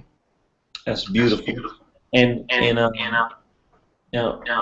let me see if it. Do you have something? I have a clear echo. Oh, you do. Do you have something? Let me see if I can make a little adjustment. All right. Is this better? Let me see. It's still coming through with a double echo. All right. It's pretty much gone now. It's mostly gone. Okay, great. When you say the self-offense, we actually have a brother who is a double, triple expert in California in Montu self-defense, art of self-defense. And what we're actually having under Straight Black Pride movement, he has a bunch of brothers who he's trained. They're actually, we're starting a Straight Black Pride self-defense. Well, I guess we won't call it a self-offense, but basically it's specifically geared to preventing sexual assault. So literally, the brother is training men, women, and children of very simple, quick things that one can do if either someone is trying to sexually abuse you or for a parent that walks in a situation and sees that. In any instance, we're actually doing training to do that. And of course, you get your basic self-defense in it and self-offense in it as well, but it's specifically geared to this. And I think that hearing what you're saying is going to be very empowering to people who've gone through it. And we will also have young people who will be confident that maybe they can't beat their assailant, but if they can beat them all fast enough to get out of the situation, then they avoid something that will be traumatic for them for the rest of their lives. So we really appreciate what you're talking about there. Thank you. Now let me ask you this. Okay, so tell us about Left Foot Forward, and if there are young people out there, or if they're older people out there, or anybody that's in Memphis that wants their children to come. Now, first of all, is Left Foot Forward only for victims of sexual abuse, or is it for all Black youth? Well, it's for all Black youth because our goal is really twofold. You know, we want to work with children who have been abused so that we can, get them the healing that they need. And then for children who haven't been abused, we work with them to keep them that way, by educating them, and by just staying involved and staying, pretty visible and involved in their lives and what they have going on. Because just because they aren't a victim right now, that could change at any time. So we just try to keep visible so that they know, we're here and these are the things that you can do to try to prevent this from happening to you. So, ultimately it is for everyone, whether you're a victim or not. Beautiful, beautiful. So, so what do people do that want to come? How often do you meet, or how do they find out about it? How do they? Is it a regular thing that you do, or is it that you do meetings? You let people know? Is it an email list? How would they find out and be able to participate? Well, yeah, definitely. If you go to the website, you can sign up for our email newsletters to stay in the know with what we're doing. Right now, it's just pretty much word of mouth. Every quarter, I try to have a discussion panel where we go into a different community in Memphis to have the conversation. Because what I'm finding is that people just are afraid to talk about it, don't want to talk about it. And I try to bring it to them versus trying to get them to come to me. We've just established a partnership with the Pine Hill Community Center, so we're going to start servicing that area here in Memphis toward the latter part of this year. We've been in South Memphis, so that's something that we try to do regularly, to come to the people, again, all over Memphis to have the conversation, whether it's at a church, a community center, someone's school, even if coming to someone's house. If you don't know how to have the conversation with your children, then we'll come in and help you with that, and we have presentations that are targeted for 5 to 12-year-olds, presentations that are targeted for 13 to 17-year-olds, and presentations that are targeted for adults as well. So we're just all over. There's no rhyme or reason to what we do and when we do it. We just again, the only thing that's regular is probably the discussion panels that we have to have the subject. But other than that, it's been word of mouth. People, try to stay visible with what we're doing, try to make sure that the topic make sure that it's visible. Because if we keep talking about it, then we can, address it. And that makes more and more people want to come out and share their story and want to talk about it. So, yeah, again, it's been word of mouth, and people just call us out, and we go wherever the call is. Let me ask you this. Have you ever heard of, I know you've heard of Angela Freeman's books. She has a book called Kafensi's Private Parts. Oh, yes. I use that book when I talk to the 5 to 12-year-olds. I read from it. How, because I'm sure she would love to know this, and I would love to know this as well, how do they respond? Oh, well, first of all, they love the Black imagery. First of all, they love that. And the younger children tend to be more intuitive, they tend to be more attentive, and they tend to ask more questions, because the 12 to 17-year-olds, that's when they're in the, hey, I'm the teenager, I'm trying to be cool and whatever, and that's where you have to really just try to build more of a rapport with them and build more of a trust with them. But the children, they absolutely love the books. The parents love the books as well. I actually wanted to get in contact with her to place a bulk order with her, because I've been getting questions about how they can get copies of that book. But they love the book. They love the story, and they love the images, and then we have a conversation about the book afterward.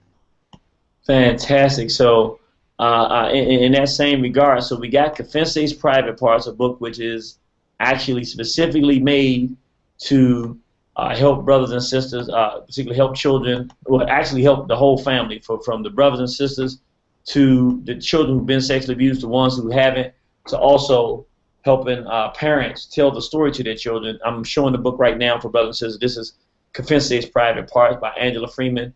If you go to AngelaFreeman.com. You go to her website. She has a number of books. She has some on Black revolutionary heroes, and it's like they're kind of like superheroes. Dr. Khaled and the Quazies, Ashram Mary Rakwezi, the Barudis. You have Queen Nzinga, Queen Nanny. So Hannibal of Carthage. But they're in a very you have Mark Essex. There's two of those. I think she's going to be on the third one. And she just has so many fantastic books. But in terms of what we're talking about now, brothers and sisters, you want to get this Kafensi's Private Parts. I don't think any black home in America is doing right by themselves to not have this book in there. If you have a black home, whether you have children or not, at some point in time, it might be a child that comes over there. You want to have this book to be able to go through it with them. Right. Let me ask you this. I got to ask because, of course, and I'll be honest, look, I got feelings too. I know one time I was having a discussion and I was, we were talking to somebody, what are you doing about child sexual abuse? And I said, well, we made a DVD, Predators in Our Midst, and, DVD don't mean nothing. And I'm not going to lie, that really hurt me because not so much that the person felt that way, but more, I've never been sexually abused, but I feel a responsibility as a man to do something. And I have not made it stop yet. It hasn't stopped. So I feel like I got to make some contribution. So, of course, hearing you say that it made a major contribution to you, of course, it's overwhelming feeling for me because I feel like on some level I'm making a contribution. But in terms of your use of it as a tool, have you used that DVD at all with any of the children or even other people that you're dealing with and working with in relation to the issue of sexual abuse? Yes. When it comes to the adults in our circle, I've definitely used the Predators in Our Midst for that. I've referred them to that. I've let people borrow my copy. We've watched it together. Because one of the things, even though Left Foot Forward is focused on children, I'm trying to build a support group for adults. Because, again, as I mentioned, just because you turn 18 doesn't mean that, okay, I was abused and now I'm good. So I don't want the adults to go unnoticed, or I don't want them to be forgotten about. And that tends to happen a lot, and we're not realizing that the children are growing up into dysfunctional adults, which is directly impacting our households and our black families.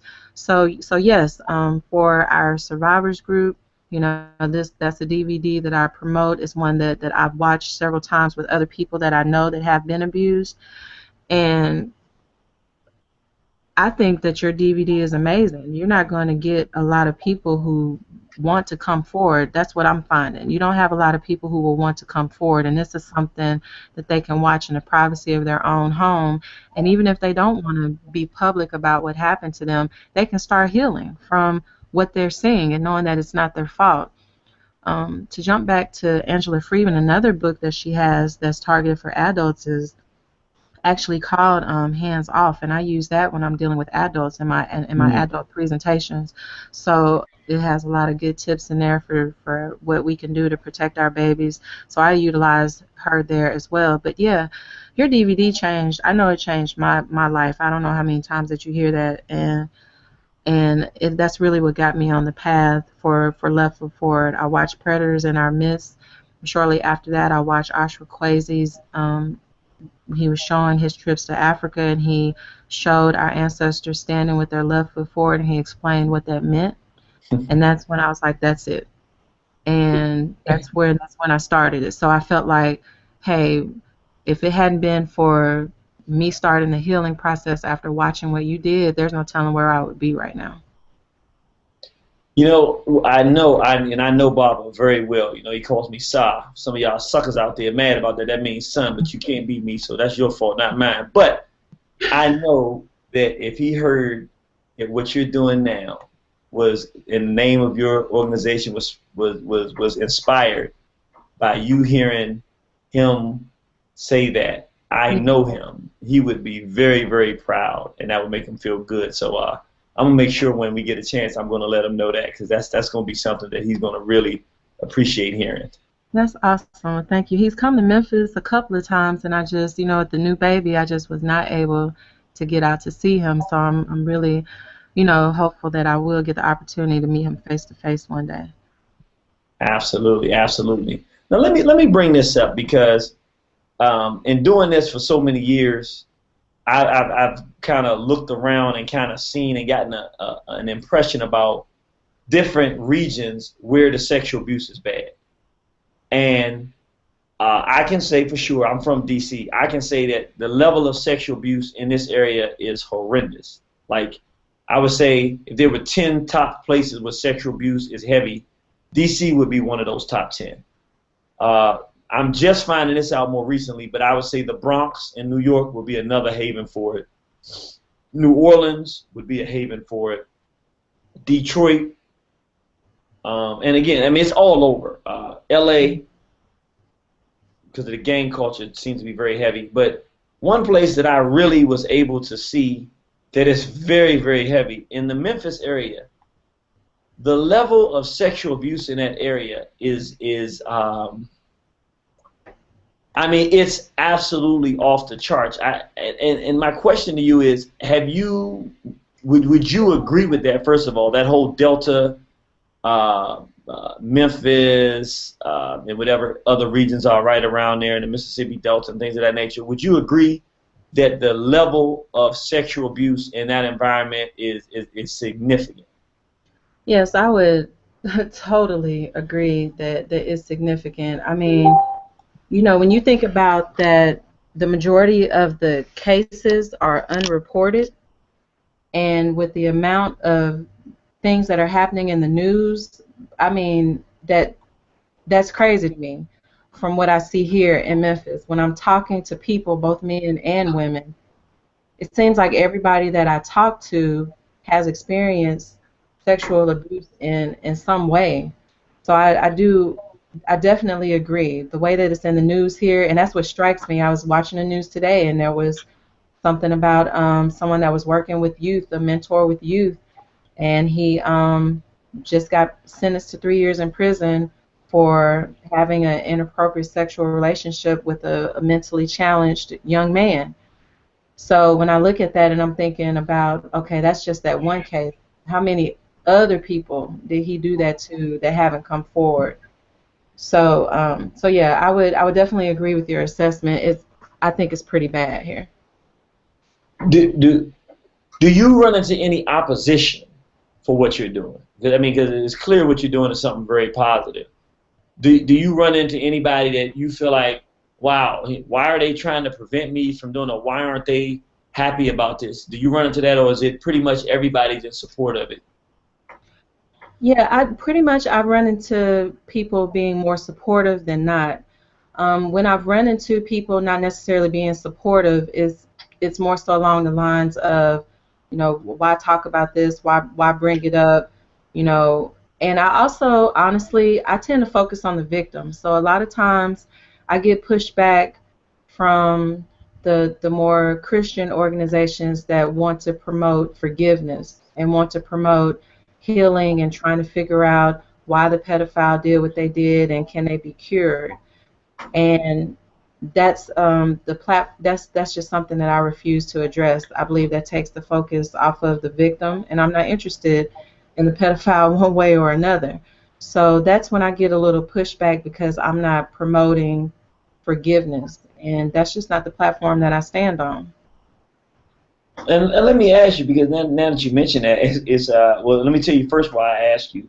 I asked you because, you know, I'm always in the process of learning, and to be 100% honest, in doing this work, like we were just talking about with Dr. Newton, I always, well, not always, but since I've been pretty aware of what's going on, I knew that we have any number of individuals in our community who've been sexually abused whenever I'm doing a lecture. So I learned to turn down, I've learned to navigate the discussion so that I don't run the person who's been victimized and may have gotten involved in homosexuality out of not knowing or was led that way, but that's not actively pushing that stuff. I don't run them away anymore, because I know how to give the same lecture, same intensity, same reality that we don't agree with the behavior, but at the same time not attacking the victim in that person. Mm-hmm. But I never realized the amount of people involved in pedophilic acts.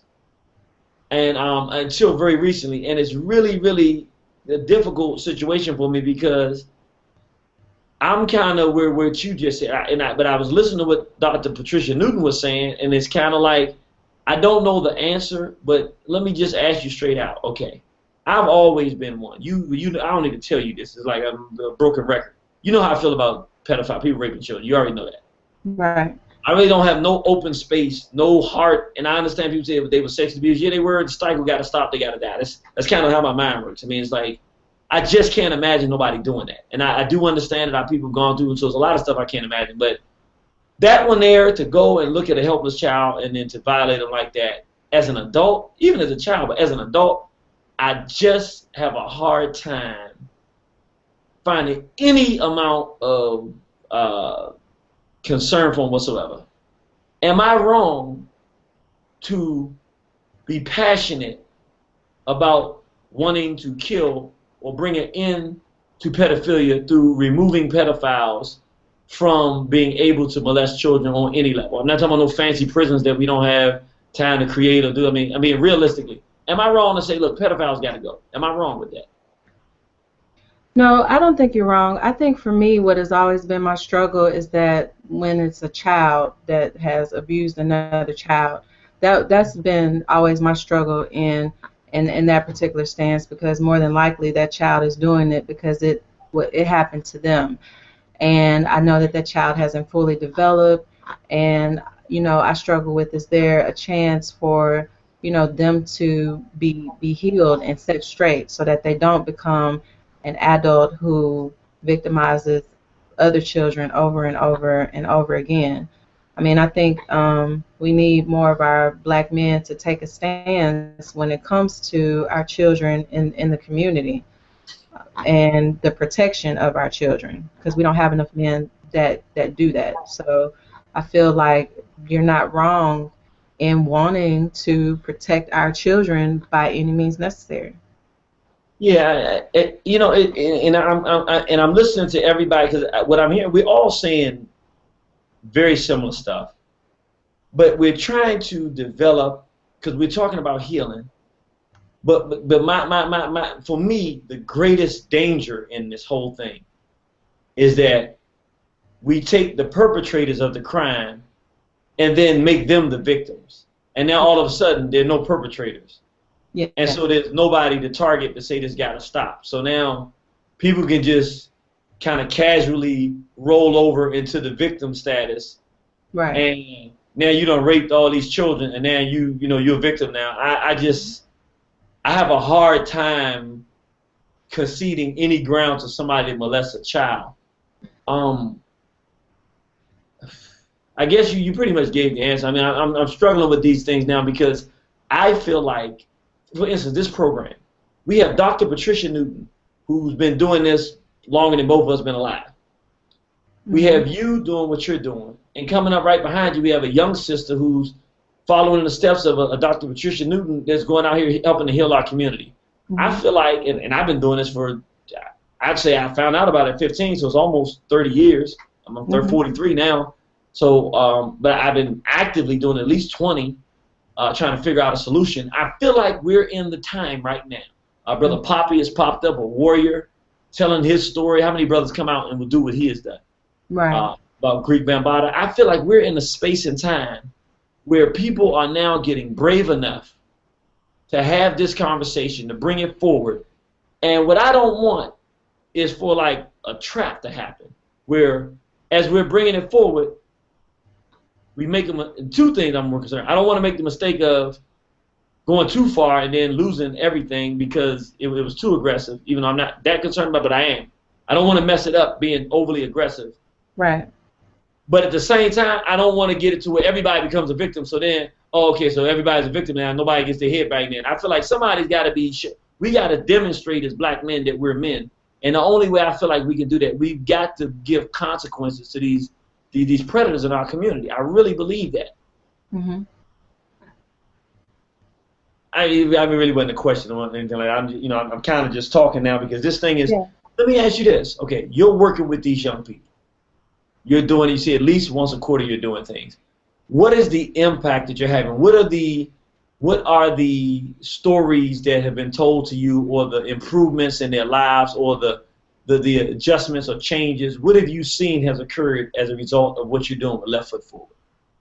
Well, I think with the children that have been victims, we've been able to, get them help so that they can get out of those situations.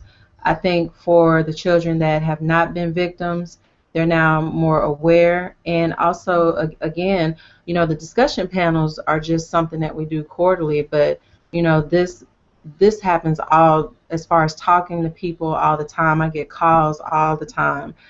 Can you talk to this person? Can you talk to my daughter? So I'm dealing with victims all of the time. And I think that by sharing my story, of course, that helps them. I'm able to have conversations with parents to help them to be able to have the appropriate conversations with their children. So, I can't directly, put a statistic to it, but I'm hoping that I'm able to save some of our children from being victimized by the preventive education that we put out there. But I know directly with the victims and even the adult survivors, I know that we've made changes because we're getting them out of their situations, and we're talking and we're building together, especially the adult survivors. We have an online support group where we build with each other and, just try to heal together. Because we only got 10 minutes left, and this is just so beautiful what you're doing. And of course, I love Queen Jasira so much that anything you do, and I'll be happy. But this just means so much that you're spending your life dedicating to helping others. And I just real interested, very much like the sister who told me her story at 15 years old. Mm-hmm. She actually now is a child pediatrician working with children, particularly focusing on children who are victims of sexual abuse. So because it happened to her, she became a medical doctor, and is actually spending her life doing what you're doing, dedicated to helping healing from the children who are victims of this type of sexual abuse in our community. So I think it's just so important that people like yourself, who have the strength to tell their stories and deal with what's happened to them, go out and share their knowledge and wisdom and their healing with others. I think it's a beautiful thing. What I want to do, I wasn't going to do it, but if you don't mind, I'm going to play your song, Daddy's Little Girl. Okay. And because I just want people to hear, when I'm talking about people who tell stories, the reason I'm going to play it is because you said something, and I was going to talk about it earlier, but I didn't. But you were talking about how you've done so many things that, things that could have been sabotaging relationships, but not realizing why you were doing them.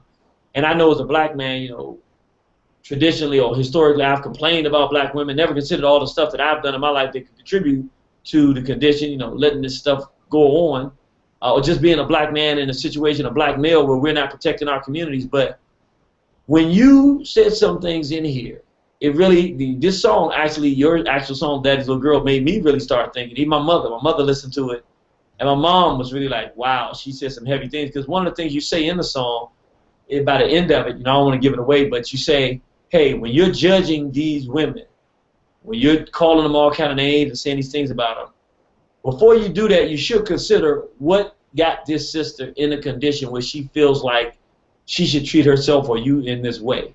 And I thought it was just very deep because it speaks to the real reality of what we're going through. So I'm going to play this song to let you come back in and tell us a little bit about it, and then we're going to wrap up and give all your information one more time, all right? Okay. All right, so let me go ahead and play this. Hang on tight with me, brothers and sisters. I'm going to play my song from Queen Jasira. The Queen is in the house, and I know everyone is enjoying this program. This song is called Daddy's Little Girl. 1, 2, daddy's coming for you. 3, 4, won't hurt no more. 5, 6, so innocent. 7, 8, daddy came too late. 9, 10, abused again. Born to lose, I ain't never gonna win. I ain't daddy's little girl no more. I ain't daddy's little girl no more. Daddy's little girl was a princess, a sweet caramel complected mistress who played dressed up in mama's clothes and nothing of the evil that upon her life would impose. And why would she?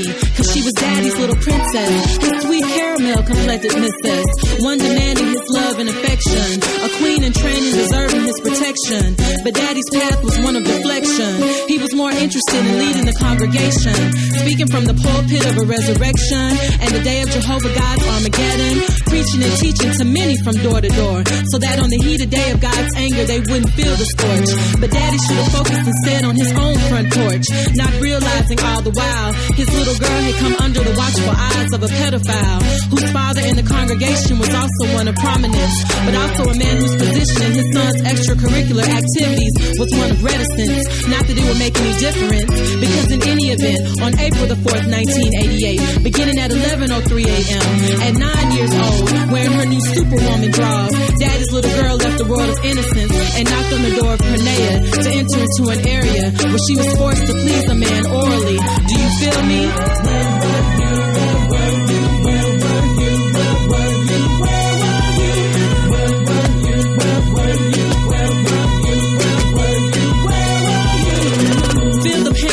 Girl drenched and drowning in the rain of her world as it comes crashing down.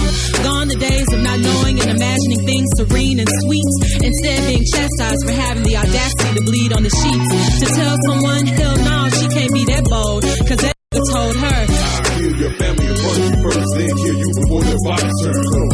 So baby girl represses it, keeps that shit locked in tight, and tries to reassemble her life, putting back the shattered pieces cause daddy failed to protect his little girl. Instead becomes caught up in himself and the riches of the world, moves his family into a mansion cause he wants his little girl to want for nothing. But if he knew his little girl well, he'd know what she wanted from him was intangible and not for sale. So to get his attention she rebels, becomes a G-Queen, anything for daddy to notice, anything to be seen. But rosy-colored lenses block daddy's view and keeps his baby girl in shadow, so that gangster life becomes what she knows. Lulled into a false sense of security, daddy's little girl thinks she's found real family, until one of her brothers smothers her with a pillow, while daddy's downstairs, perfectly unaware of the act of savagery, as he tears through her hymen, loudly taking any innocence she had left in silence. And from this a child of ebony beauty was born.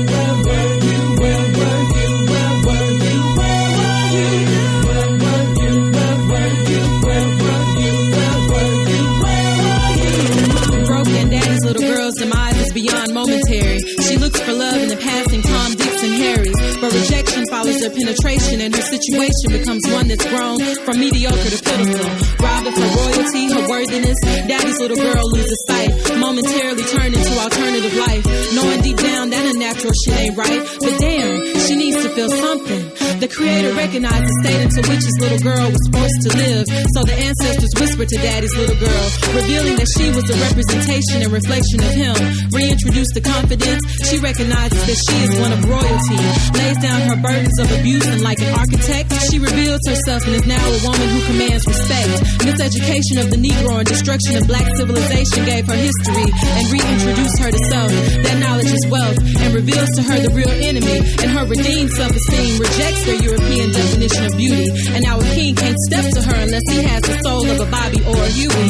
But daddy, his congregation and money chasing days left him one check away from poverty, karmic retribution for failing his responsibility. No matter how hard he tries, he finds it hard to look his little girl in the eyes, understanding it's too late to correct his mistakes. But as daddy's little girl, I still love him anyway. I'm still daddy's little princess, his sweet caramel complected missus. But understand, when you see those walking in darkness afraid of the light, or if you just see streetwalkers selling their ass at night, before passing judgment, pause, because you know nothing about their life. Instead, focus on protecting your daughters, nieces, cousins, and other women, because not all stories about daddy's little girls will have a happy end, a happy end, happy end, happy end.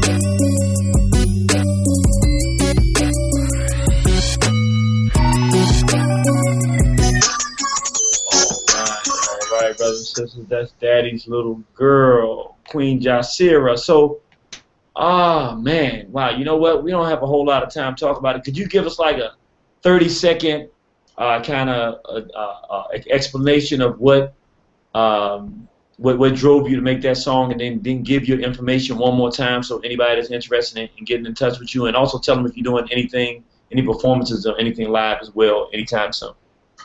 Yes, I was in a relationship with a brother when I first moved here to Memphis, And I knew that the behavior that I was doing in a relationship was because of what happened to me, and I needed to find a way to tell him what I had gone through as a child.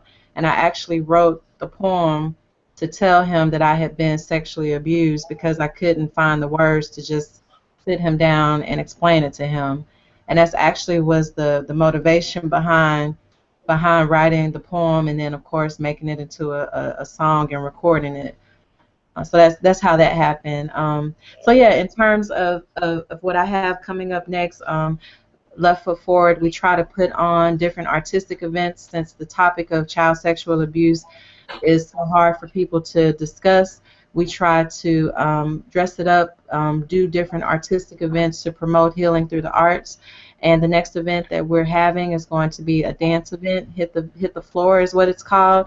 We're going to feature African dancing with our African dance troupe here in Memphis, and also MJ Urban Ballet, which is a group that's well known for their Memphis juking. And we're going to intersperse conversations about child sexual abuse statistics, spoken word, some singing, all just a night of arts, again, to bring the issue to the forefront and have some arts to go along with it. So that will be on August the 27th here in Memphis at 7 p.m.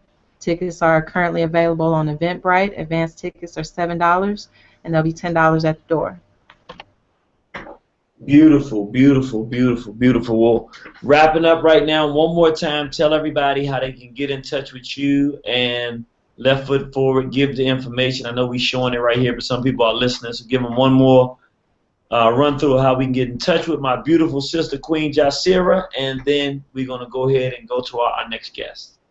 Yes, so Left Foot Forward, it's our Left Foot Forward everywhere. We chose our Left Foot Forward because this is our problem. What's happening to our children is our problem. It's not an individual thing. So our email is info@ourleftfootforward.org. Our website is ourleftfootforward.org. On Facebook, we're Our Left Foot Forward. And on Instagram, we're Our Left Foot Forward. As far as me personally, Queen Jasira, Kween, Jasira, Jasira. I can be found on YouTube. I have a YouTube channel under my artistic name, and I can also be reached via email at queenjasira@gmail.com. I appreciate the opportunity to be on the show, Jeannie. All right, well, thank you for coming out and knocking our socks off as always. We love you, my sister. We will definitely see you on the battlefield. Straight Black Pride, Left Foot Forward. Straight Black Pride, a BB40A. All right. That was our sister, Queen Jasira. That's my folks, y'all. If y'all don't know, man, that's my folks. My folks, not yours. You better not try to claim her either. We're going to be in a fight right there, suckers. No, I'm just joking. No, but it's beautiful when we can come in here and have real dialogue like this. And I know that healing is going on right now. I know that this program is one that people can sit down and have been through things. To know that people are out here that are committed to doing something to make this situation better, I think it just means a lot. And I really appreciate these sisters. You see, we got 3 sisters back to back. So don't nobody come in here talking to me about the fact that, y'all are misogynist. How are we misogynist? How are we going to be misogynist when our black women are the ones out here saving our race? How are we going to hate the people that's helping us? We can't do that, so we can't be no misogynist. No, we love our women, even if we have not been the best men to show that, but we're getting ourselves together to put this thing together and do better than we have been doing. So, of course, here's the Predators in Our Midst and One Horizon, another book that you can get. You can get it all on onehorizon.com. Go to our store. You can get our book, One Horizon, Black Resistance to the White Sex Assault. You can also get it on Amazon.com. You can also get Predators in Our Midst from our website, onehorizon.com. That's a DVD that you really, really want to watch. And if you're a victim of sexual abuse, and let's just say you don't want to support the One Horizon, but you still want the healing from that video, we actually put it up for free on the internet. So you can go to YouTube and put in Predators in Our Midst, and you can watch it there for free. Don't get confused about my way of life. It's not gangster, it's militant, ill intent. Not on my watch. Not on my watch. Not on my watch. Thank you, thank you.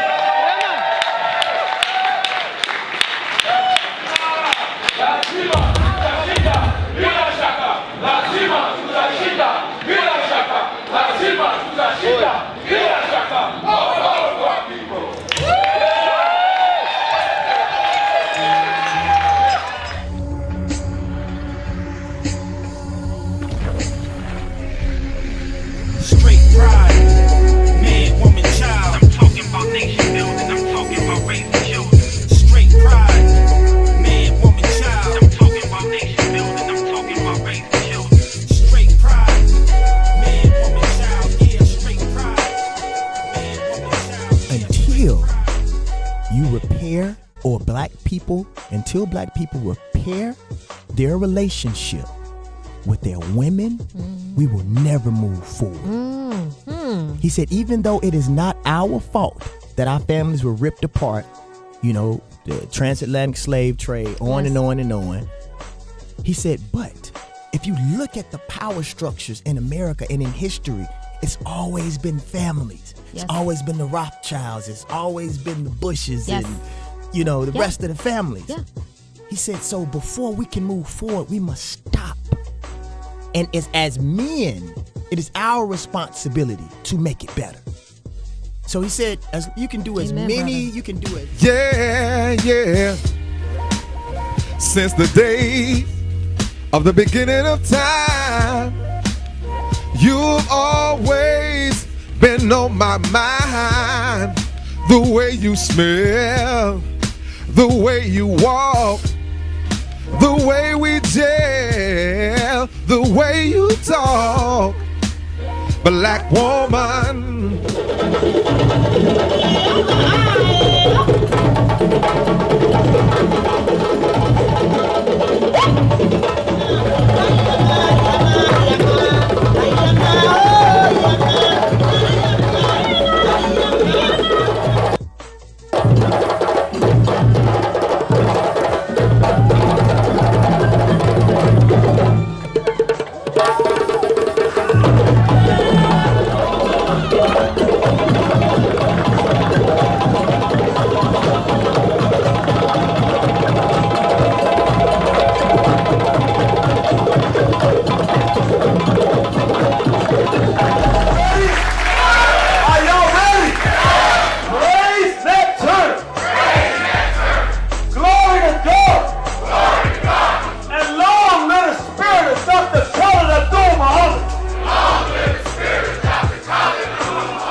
You know we got history.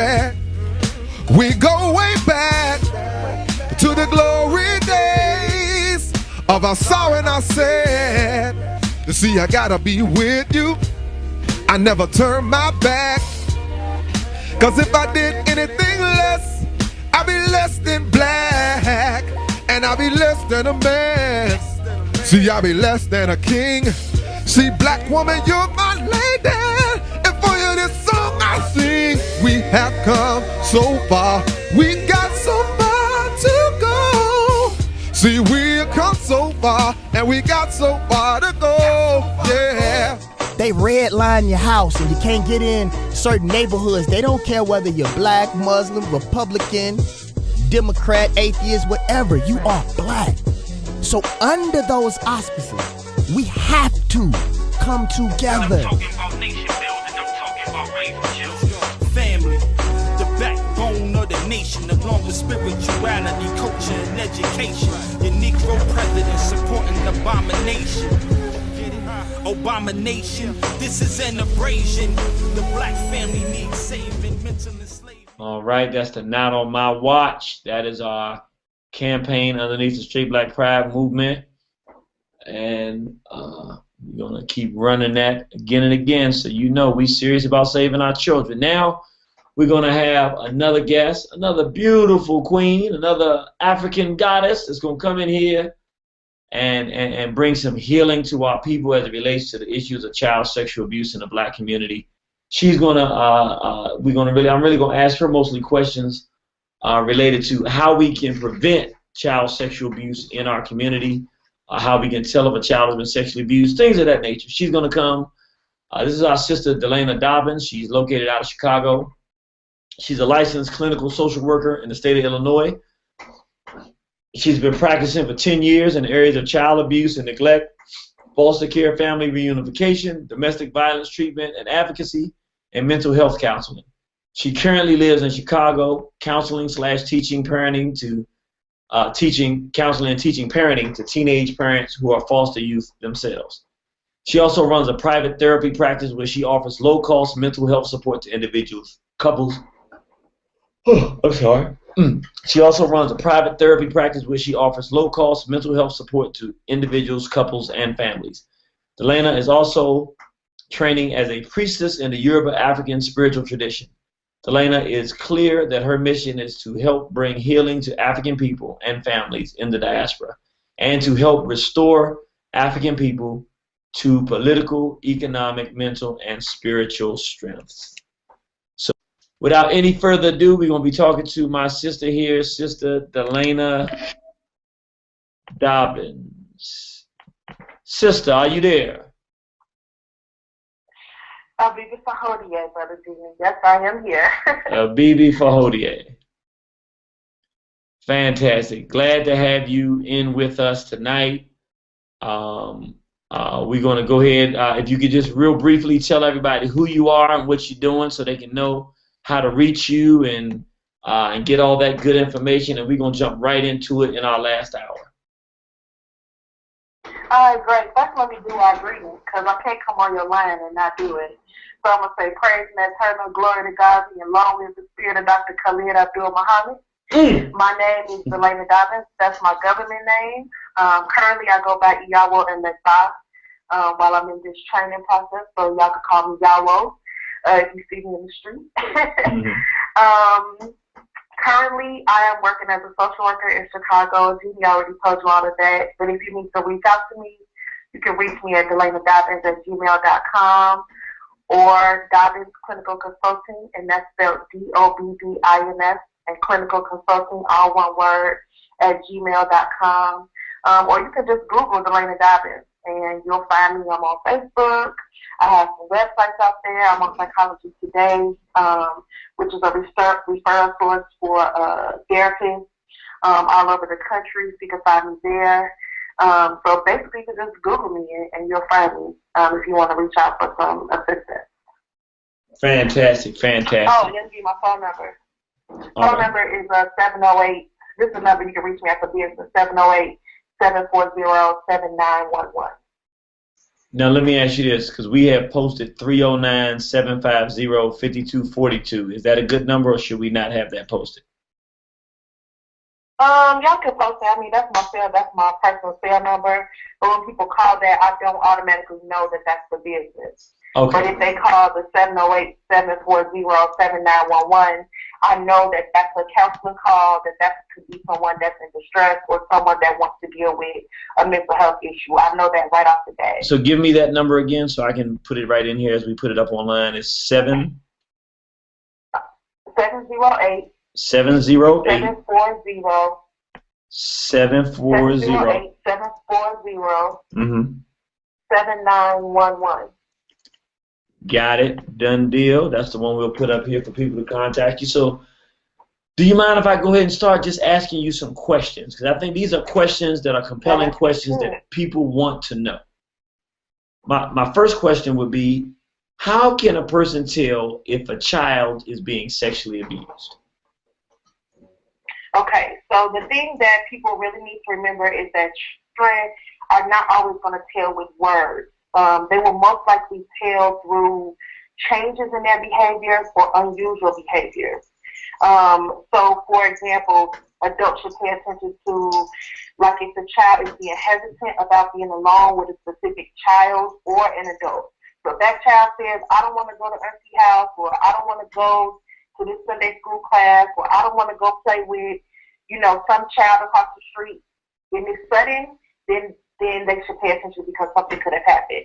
So if the child is hesitant about being alone with a child or an adult, if the child has sophisticated or unusual knowledge of sexual things or sexual behaviors, if the child suddenly refuses to participate or to change their clothes for certain physical activities, if the child is experiencing nightmares, having trouble sleeping, coupled with some bedwetting, or the medical terms are enuresis or encopresis, so using the bathroom on themselves. If the child is showing signs of depression, anxiety, aggression, talking about suicide, or doing things like this to harm themselves. If a child or a teenager becomes pregnant or contracts sexually transmitted infections, especially if they're under the age of 14. And if the child talks about or complains of pain when they're sitting or walking or using the bathroom. And a lot of times it'll be some of those things together, coupled together. So you want to, most thing that adults in the child's life can do is pay attention to sudden changes in that child's behavior or attitude. It's very rare that a child will tell you with words that they're being perpetrated on or that they're being abused. So adults have to pay attention to those signs. Fantastic, fantastic. Okay, let me ask you another question. Who is most likely to be the person that will abuse a child? All right, so this I think is the most important thing I would like for people to take away from what I'm going to share tonight is, and someone said this earlier, is that 90% of the sexual abuse cases that happen with children happen with someone that the child knows personally. So this is going to be a family member, a child care provider, a friend, a neighbor, a teacher, or another trusted person, okay? So you have to keep in mind that these perpetrators can be adults, or they can be other youth. And it's usually a person that has permission to be around the child on a regular basis. If you find out that there's someone around the child who is too good to be true, they're like always eager to keep the child, always desiring things for the child, you want to ask more questions. If you feel something in your gut that says something ain't right, follow that. Because it's not the stranger danger that's going to be the problem in this instance when we're talking about child sexual abuse. It's someone that child knows. It's someone that child or their parent or their caregivers trust. Okay? So, and another thing is, because these are people that the child knows, there's a behavior that we professionals call grooming. That abuser is going to, quote unquote, groom that child for that abuse. So because this is someone that the child knows, they're going to work on establishing a trusting relationship with the child and the parent and the family so they can gain access to the child. So you have people that go and join churches specifically so they can have access to children. You have people that specifically have mentorship programs or do babysitting clubs so they can gain access to children. Those are the people you want to watch and pay attention to. Keep in mind that these people, when they're grooming, they will use successively, like escalating comments that are inappropriate, or do things for that child, like giving gifts or taking things away, like attention, gifts, or material goods or privileges. So they will progressively give them more or progressively take them away as a way to try to manipulate that child and get that child to kind of sort of come into them and kind of fall into the abuse. And then the other thing that these people that the child know will often make the child feel like it's their fault. Like taking the blame off of themselves as a trusted individual and putting the blame onto that child. So as to say, like, you wanted this, well, you did come over here after school, you got aroused when it happened. That's another complex thing with child sexual abuse, because you're talking about children who don't really know their bodies. So say, for example, you have a 9-year-old or 10-year-old boy who's being sexually abused. He may experience an erection. So the abuser would then tell that boy, you wanted this. You know, your body responded, and take the blame off of that trusted individual and put it back onto that child. So make the victim feel like it's their fault. And then, so you have to keep that in mind, that these are 90% of the time, this is going to happen by someone that the child knows. So caregivers really need to be vigilant about who they allow around their children. And I'll talk a little bit more about that by ways to prevent that from happening. Okay, fantastic. So I think you gave us an excellent idea of where the primary place for us to look out will be. What can a person do if a child tells them that they've been sexually abused? I think the most important thing is to acknowledge that if a child tells you, or a young person tells you that they have been sexually abused, you have to acknowledge that it takes courage for someone to share that. And the most important thing that you want to do is believe them. This is not the time to be saying, you're a liar, this person wouldn't do that. You want to believe the person. You want to stay calm and listen. Encourage them to speak freely about it, but you don't want to get into grilling them, asking them a bunch of questions about the abuse or details about the abuse. Let them tell it. Let them tell their story, how they're going to tell it, and you listen. If it's a child, you want to reassure the child that you believe him or her, and reassure them that telling was the right thing to do. And reassure them that they haven't done anything wrong. Again, like Queen Jasira was saying, you have to tell that child that it is not their fault. And then what you want to do is take some action. If you are professionally, you're a mandated reporter, then you need to do that. But if we're talking about your child or a child that's in your community, someone that trusts you, if you want to follow the legal route, which I have to advise because I'm a legal professional. Because I'm a state licensed professional. You want to call the National Child Abuse Hotline at 1-800-4-CHILD. If you don't know what else to do, if your community doesn't have established protocol for dealing with child abuse, which is something that I think we need to do as a community, especially as Black nationalists, Jeannie. But aside from that, if you don't know what to do, and you need to take some action, you need to report that child was abused.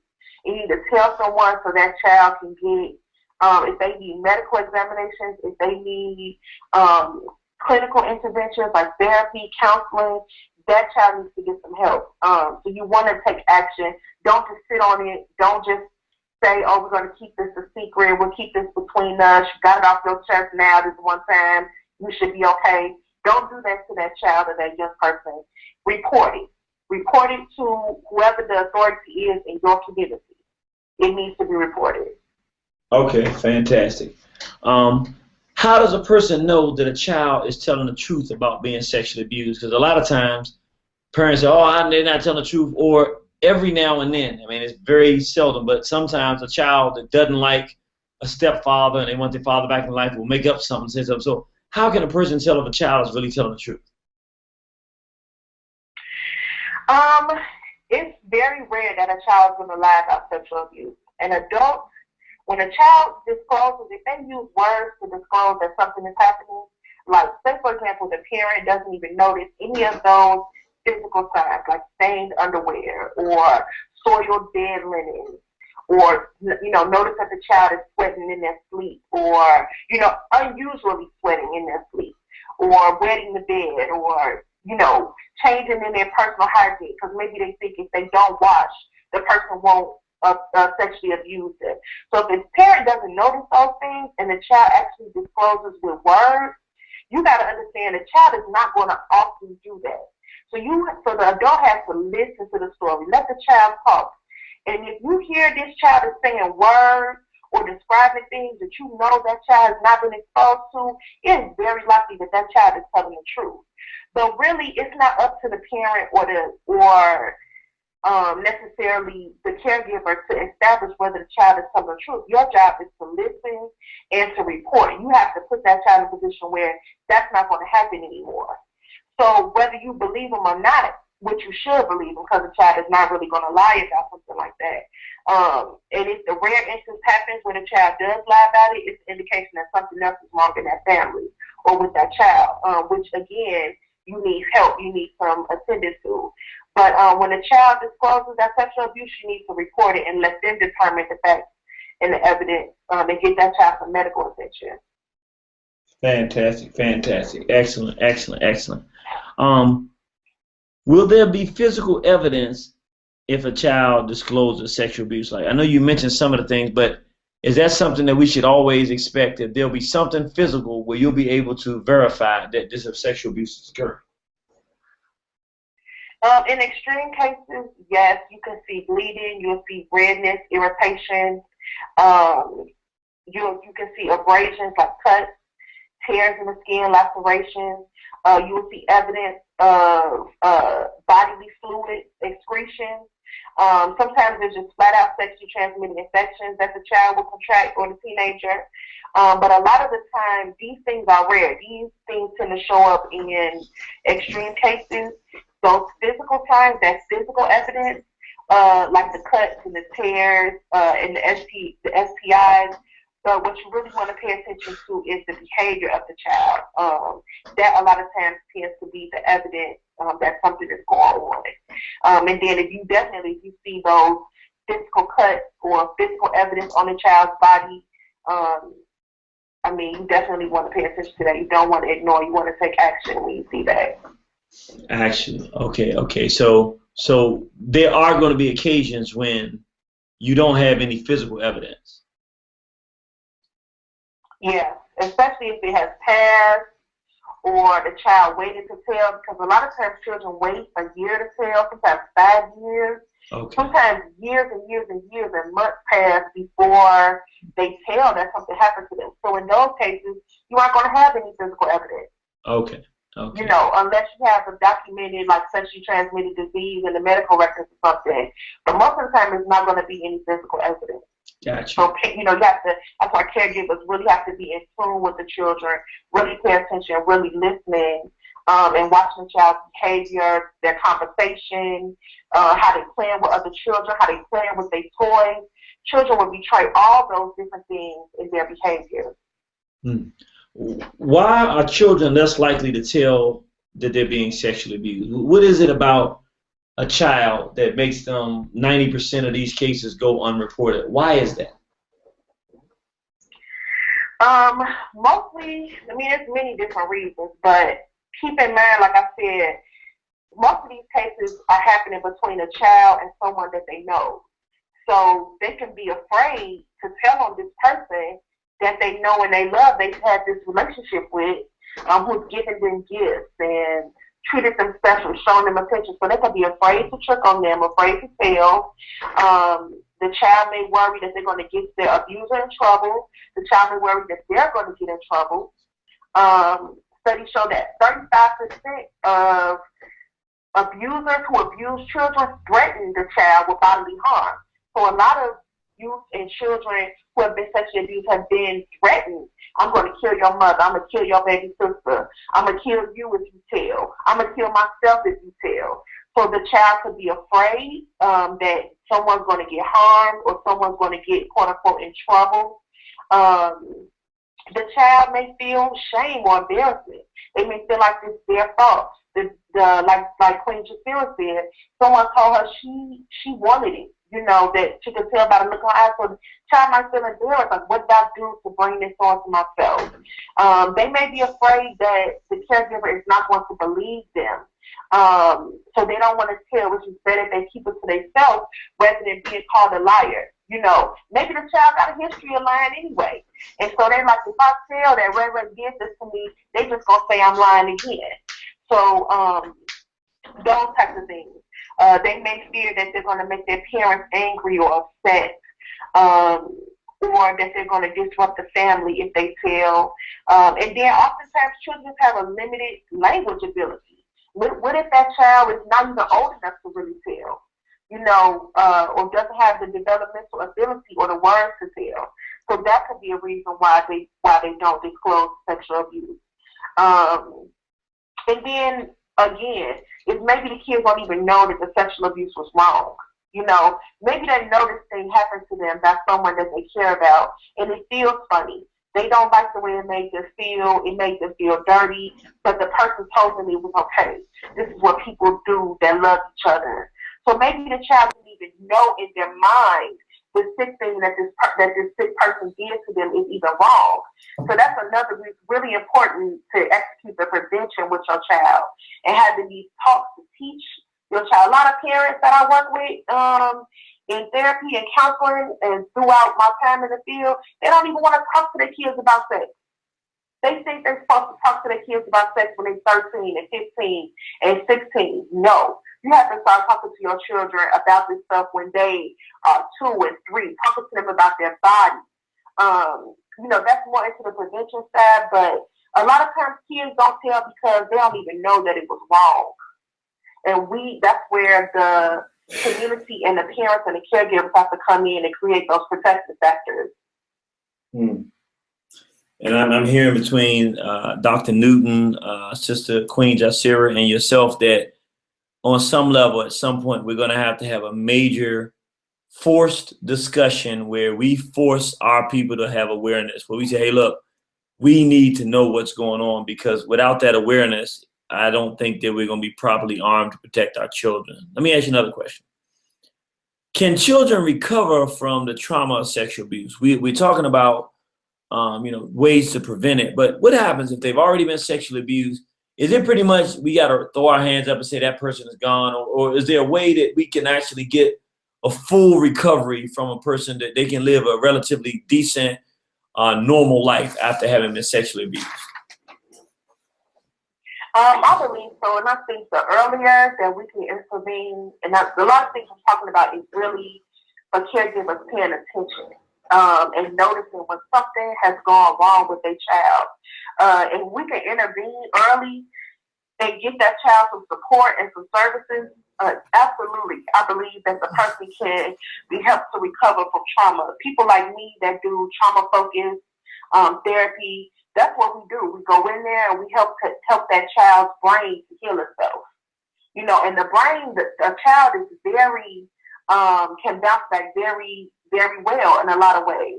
The brain is a magnificent organism. So when someone suffers that trauma, children are very resilient. They can come back and they can heal, especially when they're given proper support and protective factors from people around them.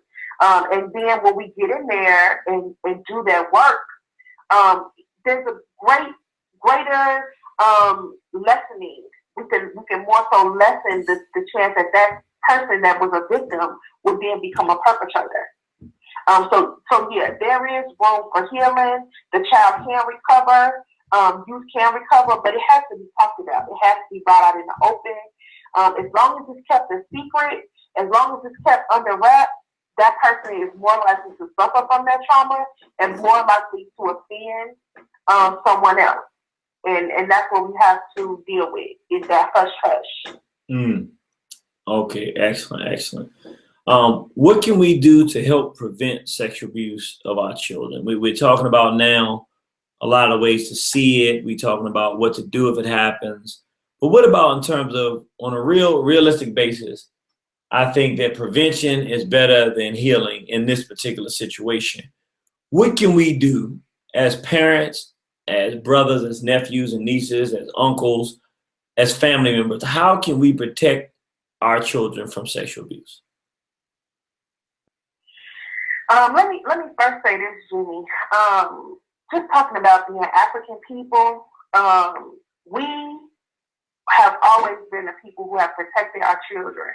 And we have to get back to that. We have to identify ourselves as African people, and we have to put into play the cultural mechanisms, the practices that say I'm African. And one of those big things is protecting our children. And once we are cognizant of that, like we're thinking about that, that is a part of how we move on a daily basis. Preventing child sexual abuse, it can become like a family-wide thing. And we have to see it decreasing amongst ourselves, because we get those things from the things that was done to us. So we want to start preventing it. We have to start undoing the things that was done to us. And one of the things that was done to us as a people in the diaspora is being made to be un-African. So as we moving into being African and we saying this is who we are, we have to protect our children. One of the ways that we can protect our children is teaching our children about their bodies. Give them the proper names for their body parts. There should be no shame, no embarrassment when we are talking about the physical body. We were taught to be ashamed of our bodies by the Europeans. They taught us to cover. They taught us that this is bad, this is foul, this is dirty. We have to undo that. We have to teach our children about their bodies from the very beginning, as young as you can. Teach them what appropriate touch is. Do not force them to hug and spend time with people they don't want to spend time with. If your child don't want to go near someone, don't go over there and give Big Mama a hug. Yeah, that may be Big Mama, but don't force your child to hug that person.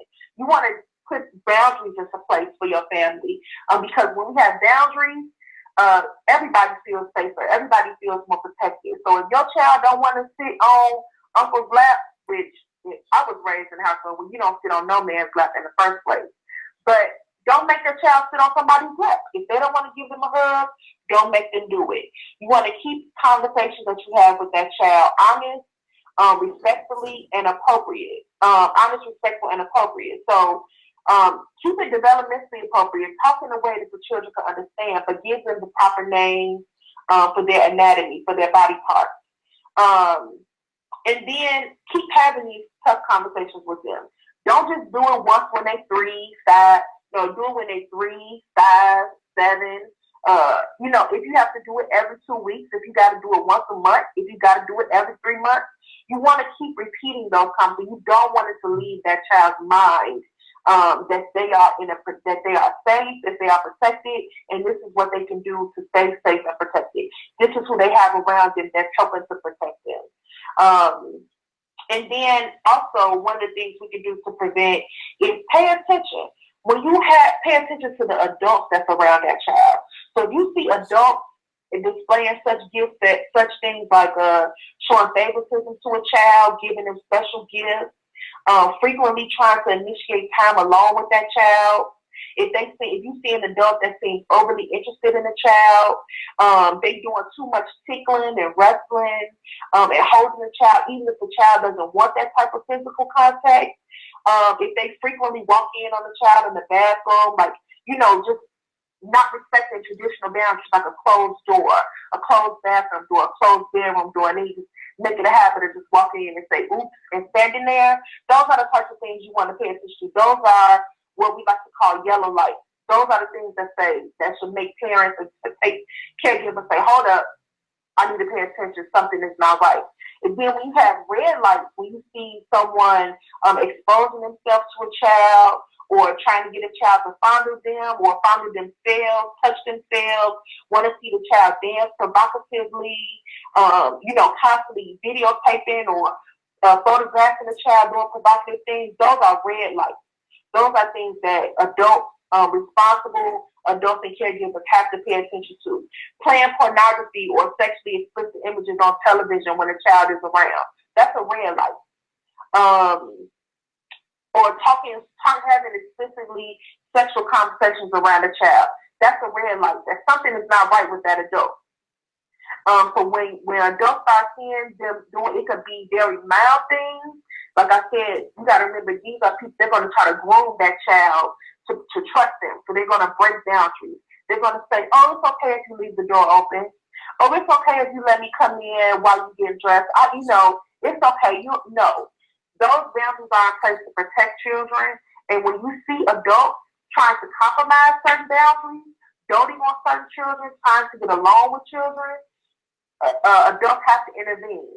And some of the ways they can intervene is calling it out. If you see someone breaching those boundaries, you call it out on the spot and you say, you know what, I see you doing this to my child. I don't like it, and you need to stop it or there will be consequences. Or you need to stop it or I'm going to report you, whatever that looks like. Other things they can do is minimize alone time. Don't give time for your child to be left alone with certain people.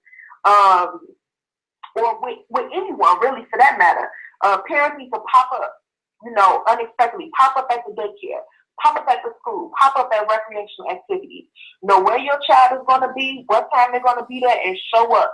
You don't always have to announce yourself.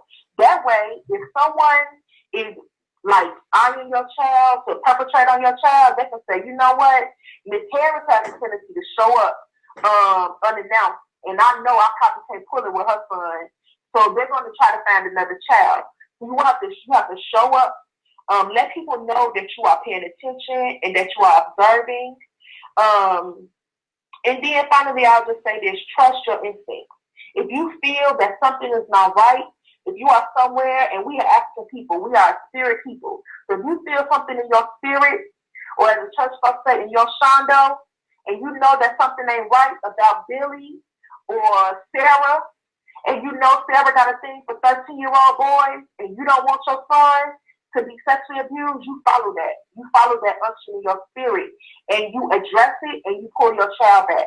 You minimize that alone time. You talk to your child or the youth in your life and help them to protect themselves. And those are some of the concrete ways that we can protect our youth and stop this from happening.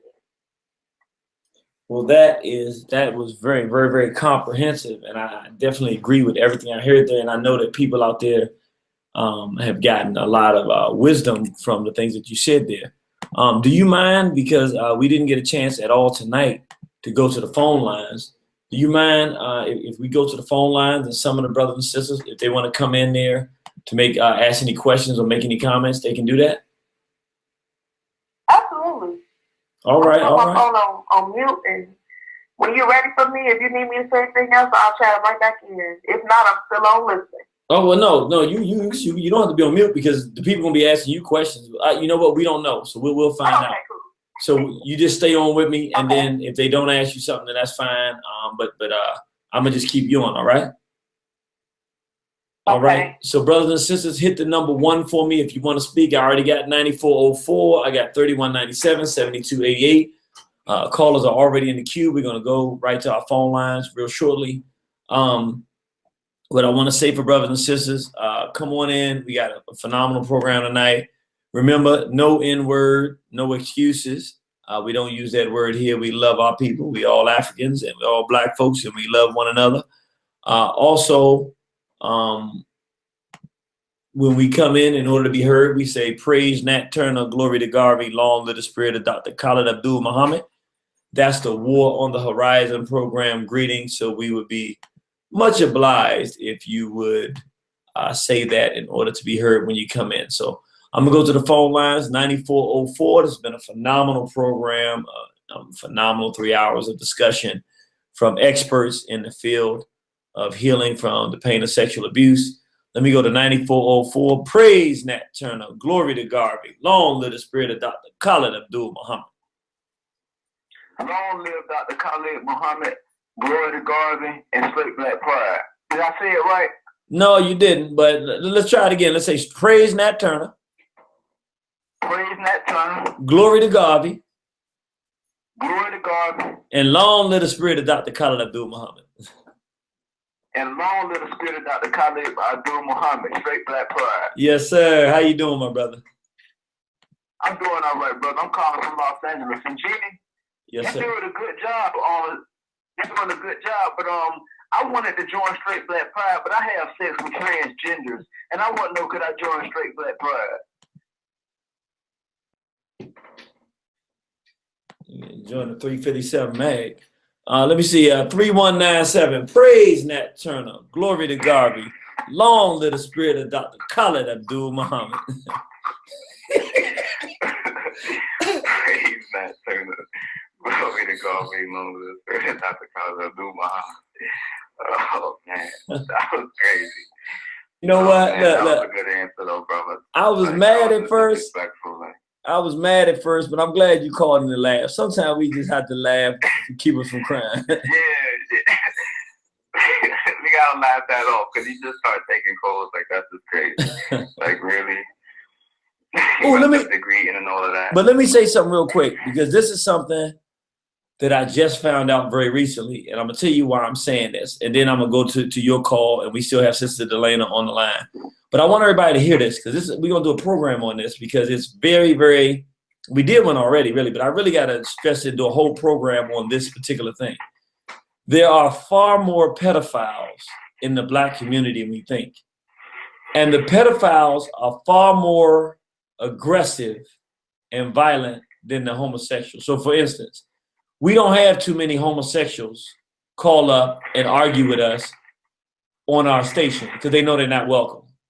But the ones that we do have that call up and want to fight us are more often the pedophiles, because they have a different level of aggression than just the standard homosexual. And what we just heard, no one would call this particular program, where we're talking about stopping child sexual abuse, unless they themselves are molesting children. Are you hearing what I'm saying? There's nothing funny about our discussion tonight, and there's no reason to disrupt this unless this is what you're doing. and you don't intend to stop, and you feel as though we're a threat to you. Just like when we went out on the front lines with ISUPK and went out against Bambaataa and said, look, I'm gonna just, you got a lot of static in the background, so I'm gonna just mute you for a second, but I'll bring you right back on. But when we went right out there and said we're gonna stop Bambaataa, 8 days later, all of a sudden from the nation's pulpit, they screaming and yelling, irritated genies, the N-word, all this. I'm like, wait a minute. But it dawned on me, I'm starting to look around. There are more individuals interested in protecting pedophilia in our community than there are just homosexuals. The homosexuals is bad enough, but the homosexuals are the smokescreen. The real danger and the ones with real power in the white community and the black community are the pedophiles. Many of them are homosexuals as well, but I'm saying the real war is against the pedophiles because they're the ones turning our children into homosexuals. And they're the ones that are more aggressive when we start pushing in on this agenda, which is really a pedophile agenda. Let me bring my brother back on. Whew, dang, but that was a lot, brother. Damn, I'm feeling bad. I laughed now. No, it was good you laughed because it was comic relief to break us away from the rage, but we got to understand what's really going on here. Right, but man, that was heavy what you just said, and it brings me to I don't know what program exactly I heard you say this, but you said that it's kind of like the enemies created the mulatto class because they know they can't face us one-on-one. So they create the mulatto class to be their, their pawn, so to speak, to go out and die before them and fight us. And then they just come and clean up the pieces. So it's the same with the homophiles, the pedophiles that breeds the homosexuals who they then put out on the front line to go fight their fight. Yes. So, man, they definitely more dangerous. But I just wanted to tell this quick story real quick about these homophiles. And it's just an example of how your work and definitely the DVDs, because I heard the comment you said earlier about, people saying discouraging things, oh, the DVDs ain't helping, and we're more the lecture, and, you got people on Facebook like, oh, so you just selling books, and, YouTube comments, I read them all, and, people be going crazy, but the stuff you do is very effective, right? I was on a train earlier, and, I'm just looking, I'm always on the train watching, and I see this cracker, and he's like, sitting in the seat, and across from him is a young woman and two children, one like 8 and one like 13, two daughters. So I noticed that the homophile, like, he's looking over at the girl, he keep looking at the little girl, keep looking at her, so I move a little closer. He goes and then he starts to break convo with her. Like she had a tennis racket or something in her hand. So he starts talking about sports, and you know how they first start with the child and they say a little couple things, and I knew to look for these things in him trying to get her to respond. That was a big key. You're trying to get the child to respond to you. You want them to say something back. So the little girl said something back. So then he's talking and looking all sweet. So I walk all the way over right next to him. He's sitting next to her. And I look to see what the scene is. I'm like, okay, maybe she's into this filthy white sex life. And she's with this guy. Maybe that's mulatto children and she's with him. Like, I don't know. So I'm just watching the scene. He's still talking to her, the other daughter, and the mother is just looking at him. The mother kind of look away, then she look, like she's kind of listening to make sure, and she look away. And I'm like, what is really going on over here? So I go over to the mother. I'm like, do you know this guy? And then she said, no. So that's when I'm just like, oh, why are you talking to her daughter? Why is he talking to your daughter? Why are you talking to this little girl? he jumps up like, I'm gay, what do you think? I'm gay, what do you think? I'm trying to talk to like we're all human beings. What are you talking about? And he was telling her about yoga and all of this craziness. So I'll pull him over to the side. I'm talking to her. She's like, I'm listening and all of that. I'm like, no, that is very dangerous. I'm like, no, the one thing you gotta look for with a grown up talking to your child. I said, no grown up should be talking to your child, especially no damn man. But if he didn't, in a normal instance, because people talk to children a little bit, you're gonna include the adult in the convo. That's right. You know, that's what I would have did. If I was chopping up with a little girl or something, you know, like I'm gonna include the mother soon. I'm gonna include the parent, the adult, you know, as like a sign of respect, just to show them, like, you know, if anything, you know, anything I say to the child, you know, it's the same as if the child asks for a piece of my candy or something. I'm gonna say, well, I don't know if your parent will let you know, and then I'm gonna address the parent. You know, so it's like, just you're teaching your DVDs, just one DVD. You know, it just opens the mind to be able to see stuff like that. And, you know, and know to address it. And, you know, what I did wasn't so big. I didn't physically harm him like I wanted to. But, you know, I planted the seed in that. You know what you did? Mind. You know what Her you did? children saw a real man just for 10 seconds. That's right. And the onlookers on the train who heard it saw. So that's who I did it for, if anything. You know what you did, bro? Right now, it's probably the valley of dry bones if you're looking for black manhood. What you did today is you showed black girls, a black mother, a white demon, homophile, and everybody else that saw what happened, that black manhood still exists, and that there is someone, and there are people who will intervene if people are being disrespectful and overstep their bounds with our children. And as little as it may seem to you, nobody else did it, which should tell you something. In the world that we're in now, that was a huge decision, because that kind of manhood doesn't exist. We need, if we could duplicate you and every black man out here and the kind of thing you did there on a daily basis, our community would not be in the condition we're in. So, brother, bravo. Warren Horizon hand for that, brother. And that's a not on my watch move that you made, brother. You get the not on my watch black hand tonight, my brother. The not on my watch. I like that. We're going to keep that name. Yeah, that's the not on my watch joint. Oh, man. But, yeah, brother, it's all due to your teaching, because I wouldn't even know. You know, I wouldn't have knew the signs. Like, I'm an African. I'm going to know, you know, just off instinct, like, why this growing up talking to this child. But to go over and step in, you know, I wouldn't even picture nothing like that if it wasn't for me knowing how dangerous they are. Because as soon as I see him, he a cracker. Okay, he's a cracker. That's danger sign number one. And you know, he looked like a faggot. So I'm like, okay, I gotta, you know, let me watch him. And then when I see him talking to the child, I'm like, nah, 2 + 2, this is homophile. This is how he slipped into her life. And next thing you know, he's in her crib with her babies, man. Or she letting them take them to his crib. That's right. This is where I'm going to tell you something. As much as I want to blame those women, I got to be real. Women are what they are in an environment, just like men are what they are in an environment.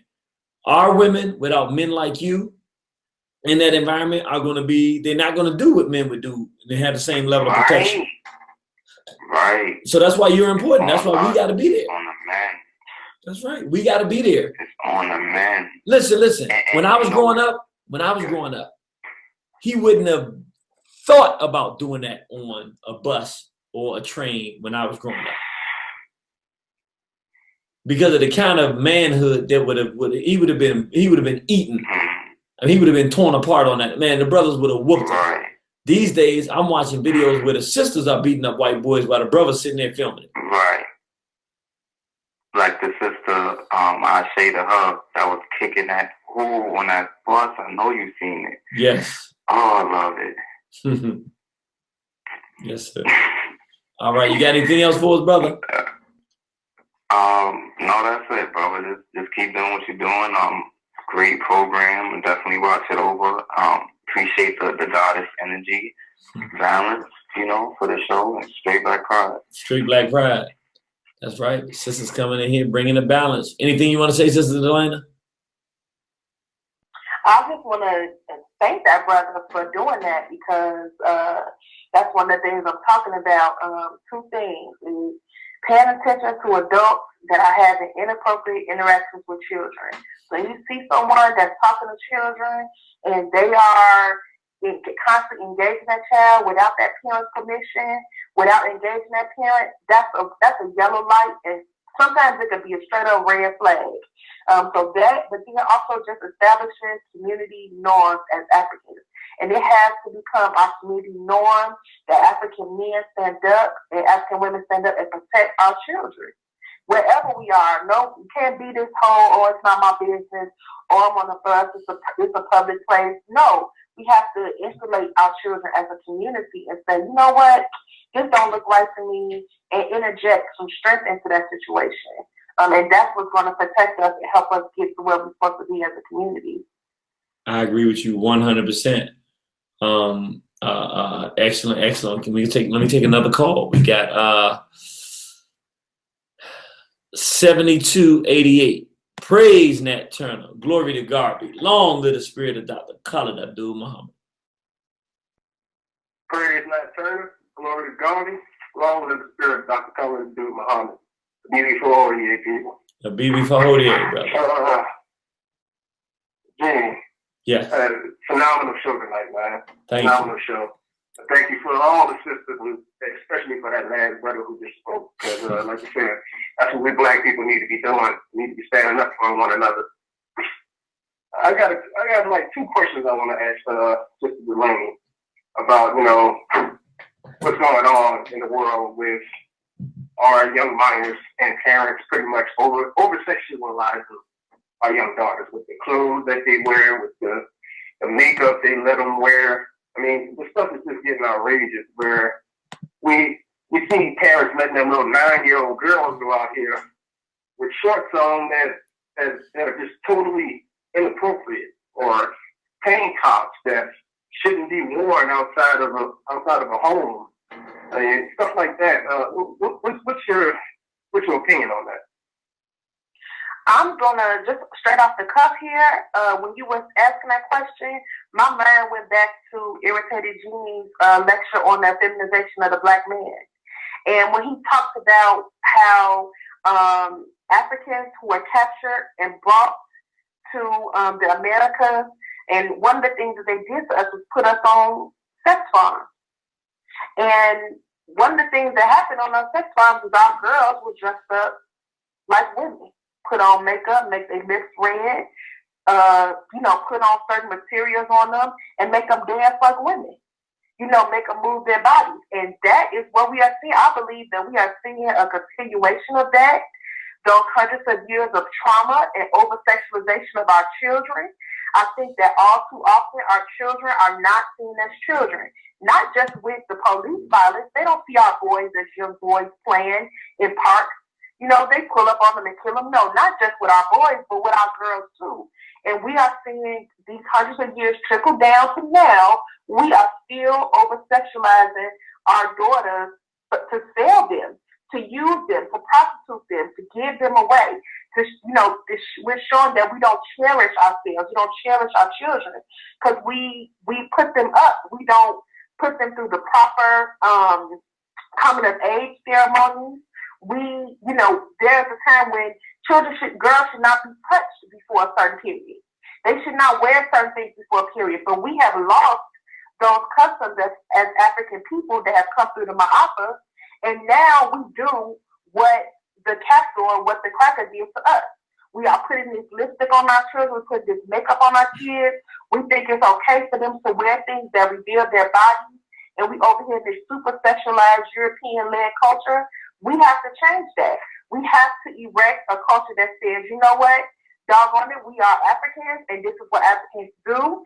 This is what we did before the Euro came and poisoned us, whether it was through colonization or through forced labor. And we have to go back. We have to do Sankofa, go back and look and see who we were before the Ma'afa and use those cultural practices as a rampart, as a fence for our people to protect our children. And so I believe that when we see our girls being over-sexualized, dancing in provocative ways, selling themselves, promoting themselves for sex, I think that's an extension of what the white man did to us. And now we do it to ourselves and to our own children. I love the way you tied that, police thing into it, because as soon as you say it, it kind of made my memory go back to that the little teenage girl who was abused by that white pig at that food party back in Texas. I mean, of course, I got enraged when I seen it, but that very first thing I kind of thought of, that I was like, why is this baby girl out here in two-piece? That is totally inappropriate. And I mean, the TV nowadays, I mean, oh my God, it's just getting ridiculous with the blatant use of pedophilia, homoeroticness. I mean, like the shows, we see shows out there like Orange is the New Black, bunch of lesbians in jail with a transsexual man. You got all the Disney shows that sneak that stuff in there on kids. I remember when that Frozen movie first came out, and I did some research on it to see why is it grasping minds of children, and that the main theme song was "Let It Go."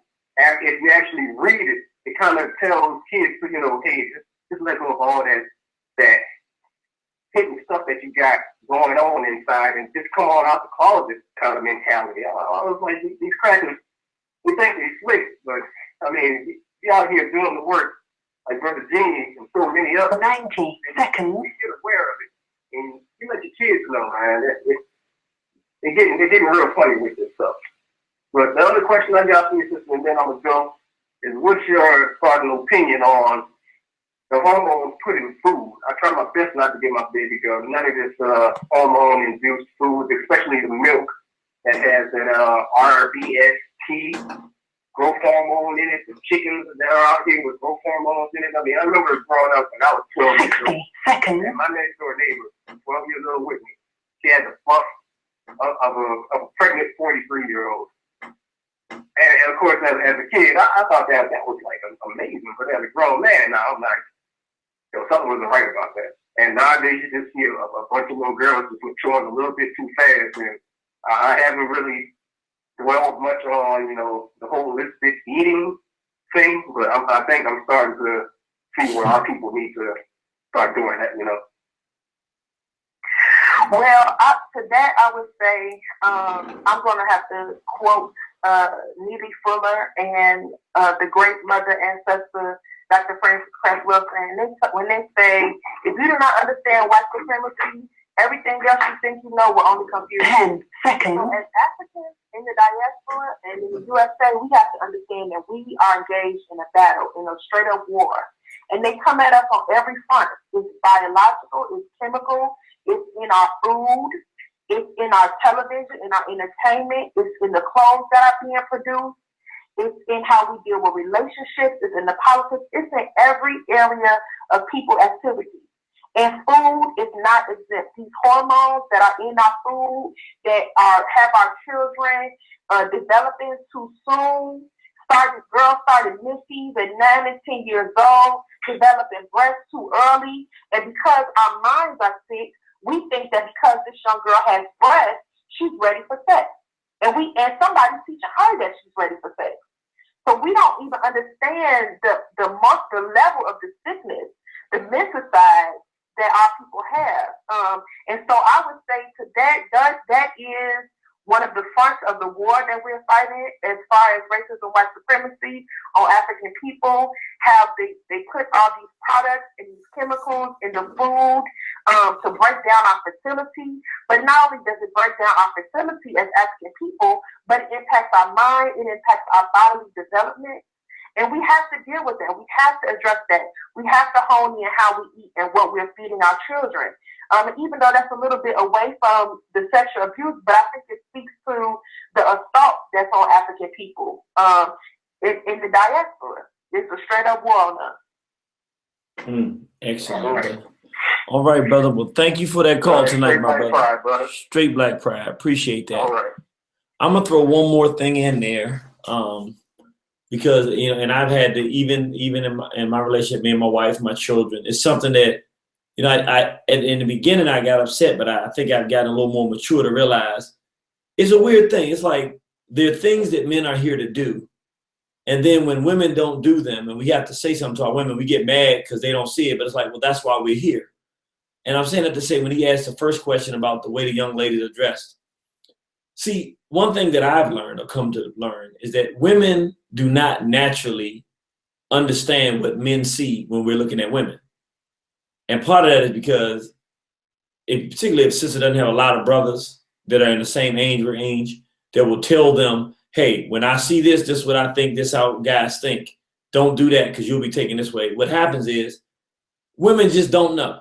So they're not thinking like a sexually predatory male or like a male who knows what men think when they see things. So for instance, sometimes my wife will put something on my daughter and I'll look at it and go, nah, my daughter's not wearing no stretch pants. They're just little things or whatever, but I'm a man. I already know how men think. I'm a man. So I get upset. I used to get very upset. Now I get more, look, change that. I'm not gonna get upset about it. I'm just gonna remind you, don't do that again. Don't put my daughter in that. But I have to understand, she doesn't, it's the bottom line, she don't see it. She doesn't have my lenses. She doesn't know what happens when you dress her like that. Or even when you get her comfortable being dressed like that, what the impact is. So I have to say, listen, go buy long dresses. It's not a discussion or debate, find them. I know they're not hard to dip, like the sister was saying, it's in the clothes, it's hard to find them. I don't care how hard it is, they'll find them. When we go on swimming, no, she's not gonna wear the two-piece like this. Get her a long thing that goes over it, find something. Like, let's not negotiate this because, again, we're in a war, like the sister said, and it's everywhere. And since we know that, it becomes our responsibility. So what happens is when men are not there, we look and say, why are the women doing that? Well, this is what the world is telling them to do. And we're the men. And if we ain't there to tell them, you ain't going to do what the world said do, I'm telling you what we're going to do, and this is what we're going to do. If you're not there to be an established black authority law, then it ain't really, don't misunderstand me. I'm not justifying anything that our women are doing in that regard, because most times when our women are dressing our daughters like that, usually it's the women. But as men, as black men, we have not been responsible enough to control our environment so that our women appreciate and respect the authority that we would have, or that we even provide authority when we see this stuff. The question is, the women are doing that, but how many of those women have a man that could say, don't do this, and that the man doesn't say that? Well, we know that it's not enough of them because a bunch of the males are going in there and taking those opportunities once they see these children being sexualized to molest them. So we got to get back to the point where, as black men, we recognize our women don't have the same lenses that we do. And we got to do, the sister sitting on the train, she doesn't know how to read this homophile, and the world is telling her the homophiles are great now and they're the best people in the world. She don't know how to, so she lets this homophile go to a child. That's when the black man steps up and say, no, come here, not gonna have it. That's what's supposed to happen. And the more that happens, the more sister will come to expect that. And in the absence of a man, the woman absorbs that strength, and she would say, well, no, sir, I'd rather you not talk to my daughter. Because now she understands the part that the man's supposed to bring to the table. Brother, what I'm simply saying is that we're missing in action. And thanks for the brother that made the call earlier, and thanks for the brother for that question, and thanks Sister Delayna for an excellent answer as well. Unless you hit the number one right now, you can hit number one if you want to come in and say something. Other than that, I'm going to go to my last call here. Cincinnati, praise Nat Turner, glory to God, be long live the spirit of Dr. Khalid Abdul Muhammad. Praise Nat Turner, glory to God, long live the spirit of Dr. Khalid Abdul Muhammad. I bear witness there is no other God but Allah. There is no God but He. Come on in and talk to me, brother. How you doing tonight, General? Hey, man, I'm here with my Cincinnati soldier. I feel safe.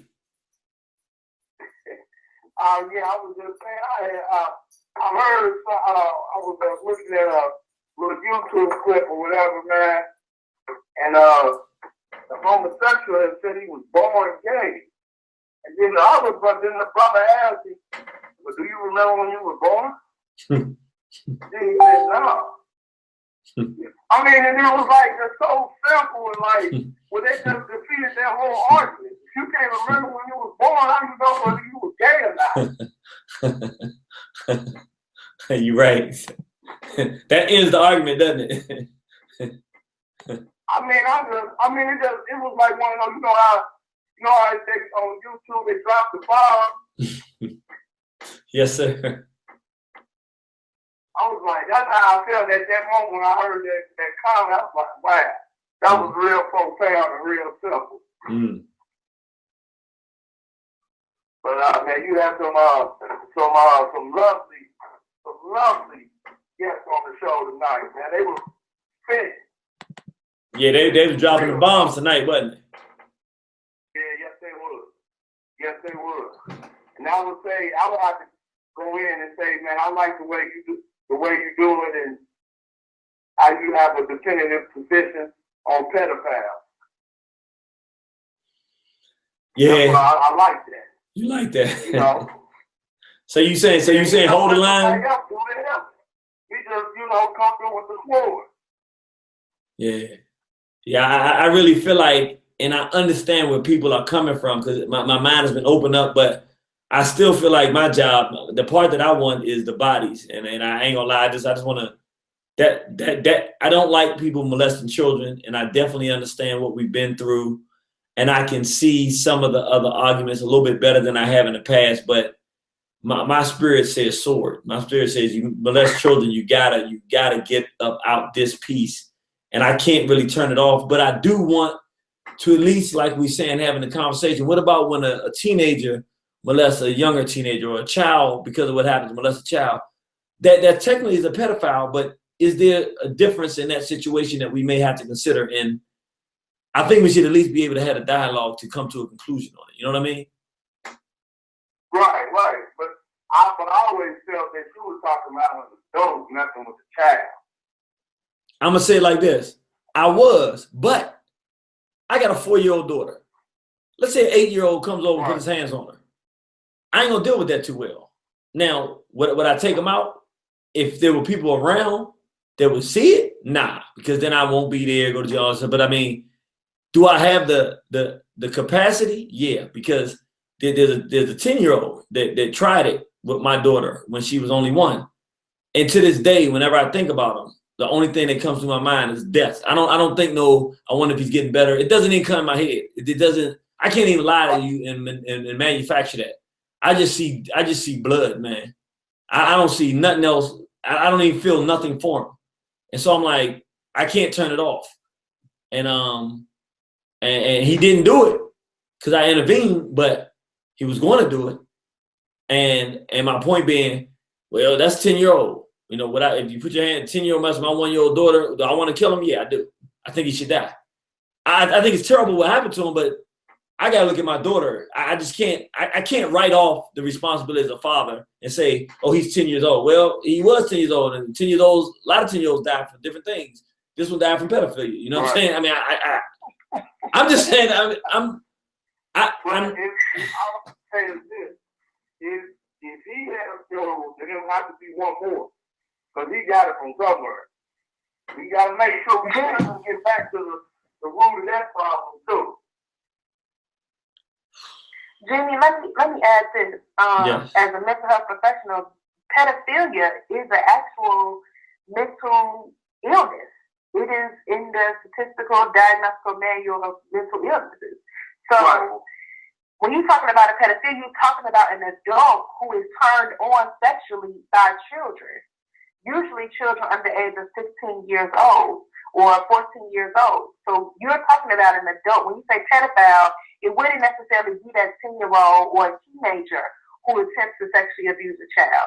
In those situations, when you have a child that's attempting to abuse another child, that child is being perpetrated. That older child is probably being perpetrated on.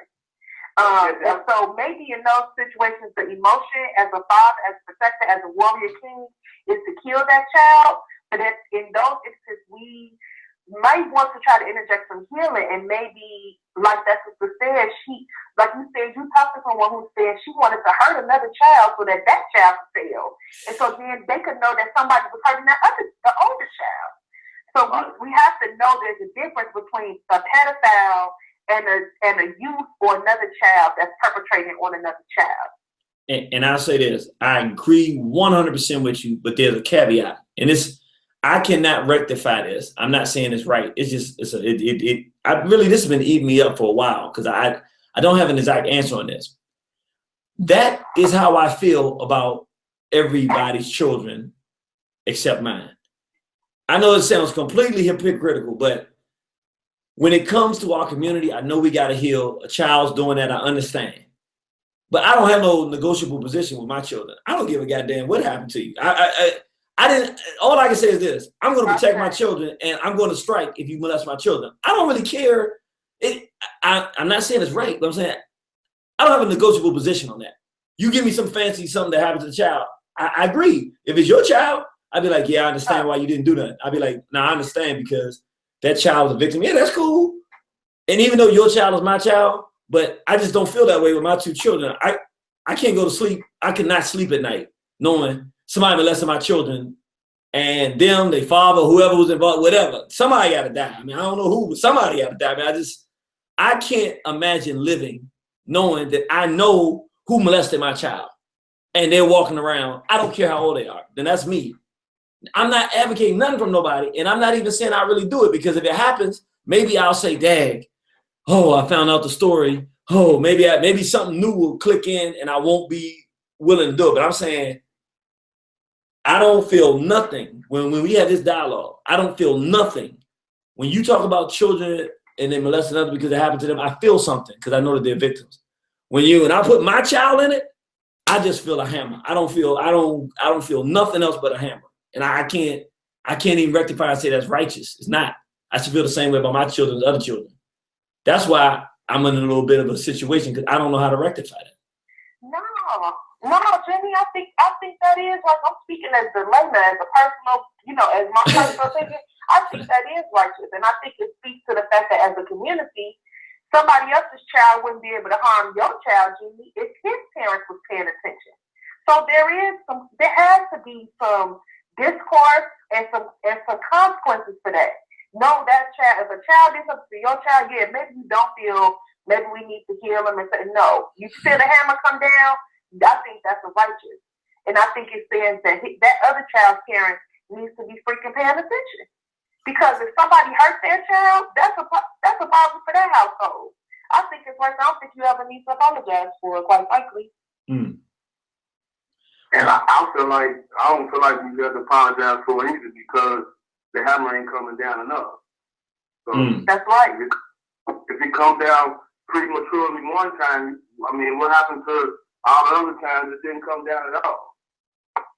So, and then is it going to come down in the future? It is going to need to come down in the future because somebody started to come down on so-and-so, maybe they won't step out their body and harm another child.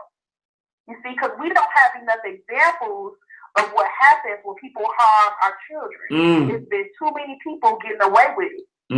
So we don't have no examples of, you know what, so-and-so got beat within the inch of, I'm not going to say I'm not advocating violence because I'm in the public space right now. Absolutely. However, we need to have consequences. We have to insulate our community, and as we move towards sovereignty, as we begin to govern our own systems and our own people, these are the things that we have to put into place so that our children and our communities are protected. There has to be consequences so that other people are deterred from harming our children and our elders and our women, period. I agree. Let me tell you something. I know good radio programming. And I got to say tonight, because we having real dialogue. I mean, this is something that, it's one of those things, if you're listening to it, you got to be like, no matter if you agree or disagree, you got to be able to hear every party making a point and understand This is a real crisis. And the beautiful thing about this conversation we're having, there is no textbook answer how a race of people who have been sexually violated by the white race and it is bled into their culture, how they work that out of their culture. We don't have a textbook. So what we're doing is revolutionary because we're taking the bull by the horns and we're saying, here's the problem. Let's get it out in the open and let's figure out how to fix it, even though we don't have the guide how to do it. And I think that that's big. We should really appreciate ourselves for being courageous enough to take this stance. And Jenny, can I just say this one last thing? You know why there ain't no textbook for how we deal with this? Because all the other people that the Euros have done this to, they have completely annihilated those people. We are still here. We are still here because of our strength and because of our ancestors, and we have to acknowledge that. And we cannot keep playing around with these Euros because if they get their chance, they will completely annihilate our people too. But we don't have a textbook. We can't look at the Australians and say, oh, this is how they dealt with these Euros dealing with it. You know, weeding out their people, killing their people, raping their people. We can't look at the Native Americans and say this is what they did, but we are still here. We have to deal with them. We have to heal ourselves, and we got to come together. Because if we don't, the Euros going to do the same thing they did to the Australians, the same thing they did to the Native Americans. They're going to try to do the same thing to Africans in the diaspora. They're going to do it to the ones in the USA, in Brazil, in the islands, and they're going to try it with the ones on the continent. And we have got to have Pan-Africanism, and we have got to stop this. Or we're going to be in the textbook for remember what happened to them. Woo! Cincinnati, I know what you got to say right now. It's about that time. Got me putting homophiles in the trunk. Somebody got to do it. That's my brother. We got one more call, sister. Can you stay on with us for this last call? I'm here. I got you. All right. 9404. Praise Nat Turner. Glory to God. Be long live the spirit of Dr. Khalid Abdul Muhammad. Have sex with transsexuals. Have sex with transsexuals. Have sex with transsexuals. Have sex with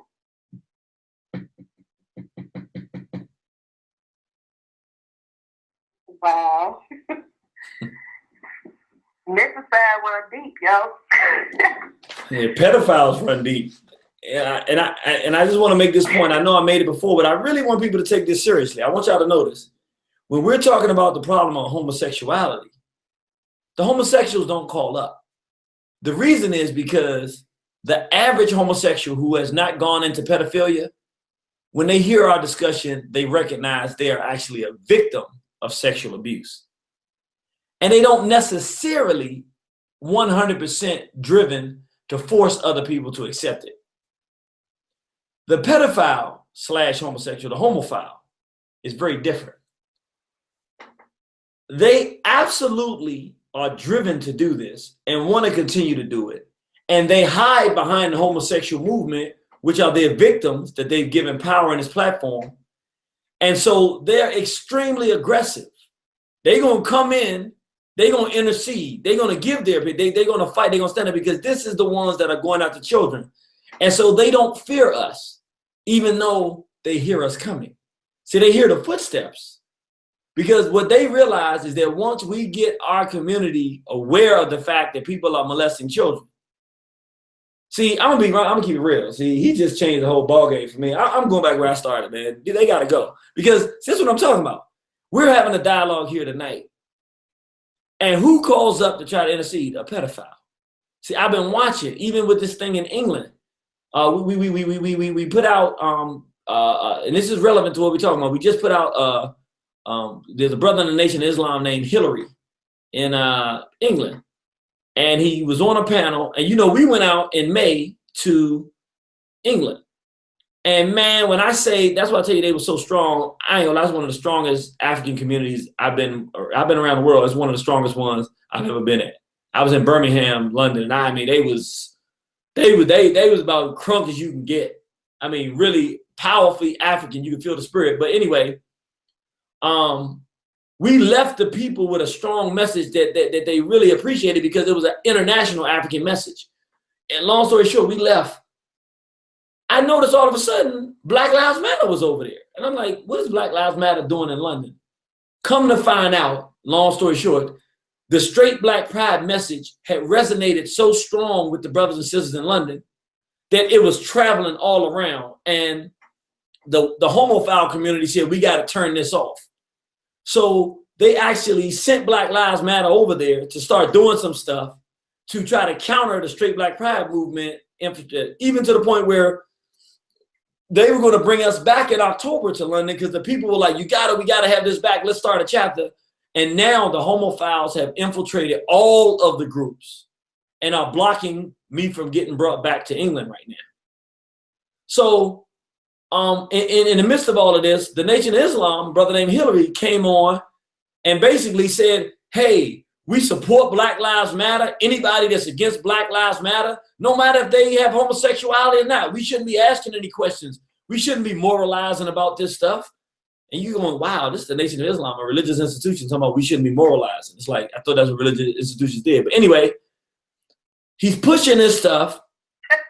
And so, of course, I put the video up just so people could see what was going on and just ask the question. We put it up there and asked the question, hey, brothers and sisters, because he was saying that we should all, the Black Liberation Movement should accept the LGBT Black Lives Matter movement. So we asked the question on Facebook, should we accept the LGBT movement into the Black Liberation Movement? And it was an emphatic no. I mean, no. Long story short, a sister jumps in and she starts going off on me. Well, you know, we over here and the homosexual community this, and how could you attack the homosexual community? And then she did, we brought you over here. And I'm like, ain't no homosexuals bring me over there. And she started talking about everybody that she knew, and all these people I know that brought us over there are anti-homosexual. They're very definitive about it.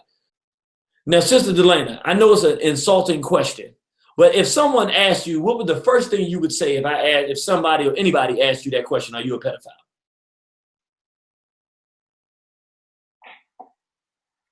I would be appalled. I mean, I would immediately answer. I definitely wouldn't keep silent. It would be no right off the top, right? It's a ridiculous question. Right. It'd be no, hell no, and who the F are you asking? I mean, it would be a problem.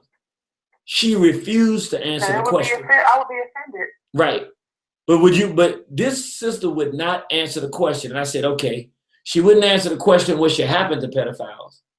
And she wouldn't answer, are you a pedophile? I said, now I can't prove this, but from my experience, what I'm starting to realize is that we're not just dealing with the homosexual movement. That is the front. Now what I'm finding out is that in London, there's a huge two pedophile rings that are going on that they're investigating. And that these pedophile rings, I'm having people that are contacting me, telling me they bled deep into the Black community, these pedophile rings in London, of which, understand, Bambaataa used to go back and forth to London. And from what I've been told, got 50 victims over there of sexual abuse that are men in their 40s and 50s that are still dealing with emotional pain from the sexual abuse. So I'm saying, we have pedophiles that have infiltrated the African nationalist community and the Black power community. And just like you heard this guy call, these pedophiles, brothers and sisters, as we begin this move to start saying we have a movement against pedophilia, we're going to find that they're going to be far more aggressive than the homosexuals. And we need to look at that. We're going to talk about that Show 'em your jockey ad where they got the white male in his underwear with his penis on the little Black boy's feet as he's hugging them. And they say, show 'em your jockey. You know, show them what's underneath, show them your jockey, where they're openly promoting homosexual rape of Black children. And we're going to talk about us doing something to prevent that because we know what direction that's going. But my point being, this conversation is serious. We're going to have to make the pedophiles pay because I don't think we have room to make victims out of pedophiles. I'm going to just keep it real. I don't think we have the room to do that because they're not coming trying to be no victims or get no healing. These individuals are aggressively seeking our children, and we got to have a sword on this one. So I want to let you, my sister Delayna, end this conversation. Didn't intend for it to go that way, but of course, pedophiles call up, then we got to go wherever the story takes us. So we do what we do, you know? I say, Well, I just want to say thank you so much for even just having me on, Brother Jimmy. I thoroughly enjoy any opportunity to share information with my people that can help us keep our families strong. And like I said, if anybody wants to reach out, they can give me a call at 708-740-7911. If you need counseling or you want to talk about these things that are going on, and I also do community workshops. So if you want to reach out, you can reach me at DobbinSClinicalConsultant@gmail.com.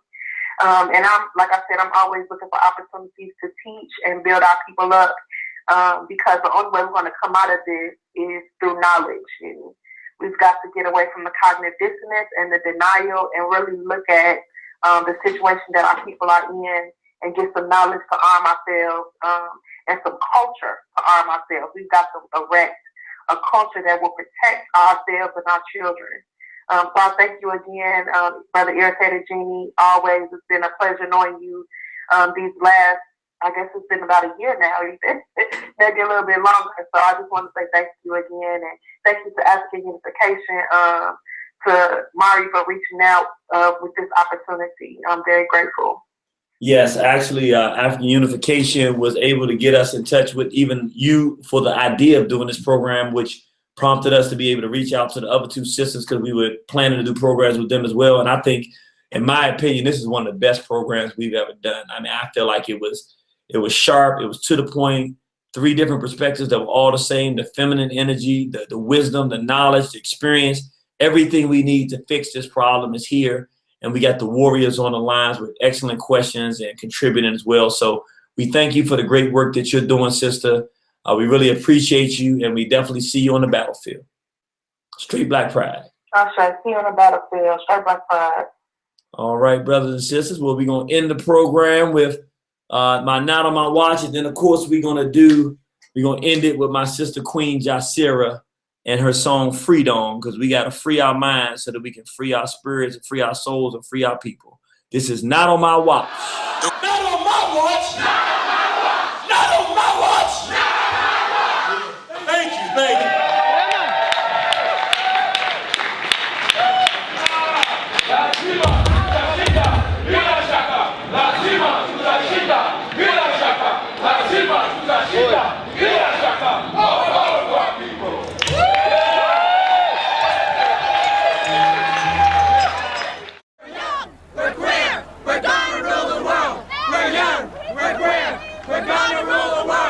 Demand number 1 repeals all sodomy laws and legalizes any and all forms of sexual expression. Age of consent laws would be changed to allow sex with youth. It's wrong that we have laws in America that criminalize sexual behavior, things like the age of consent law and sodomy repeal, and we're going to see that those laws will fall. We will not be able to live within this country as full human beings until we have the right to love whom we love, when we love, and where we love. A few weeks ago, it was just me and my wife. And now I'm a dad. Vincent's birth mother, she picked us. And I'm gonna do everything right by him. Family means everything. Show him what's underneath. Show him your jockey.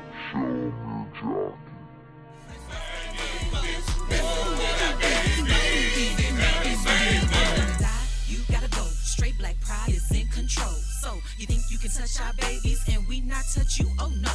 Hell, the youth who we fighting for. Protect our seeds straight from the dough. Now it's time for you to feel this pain for messing with our babies, man. Keep your cries. Say no, please. Mofo, just get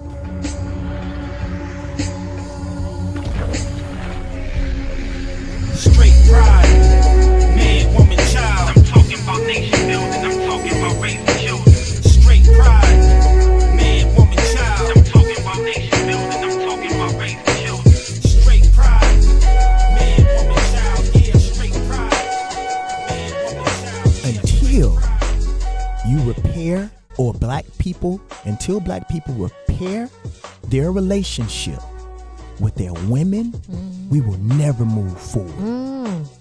He said, even though it is not our fault that our families were ripped apart, the transatlantic slave trade, on and on and on. He said, but if you look at the power structures in America and in history, it's always been families. Yes. It's always been the Rothschilds. It's always been the Bushes Yes. and, you know, the Yeah. rest of the families. Yeah. He said, so before we can move forward, we must stop. And it's as men, it is our responsibility to make it better. So he said, as you can do as Amen, many, brother. you can do it. Yeah.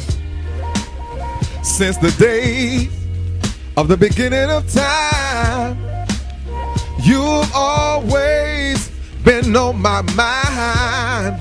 The way you smell, the way you walk, the way we gel, the way you talk. Black woman.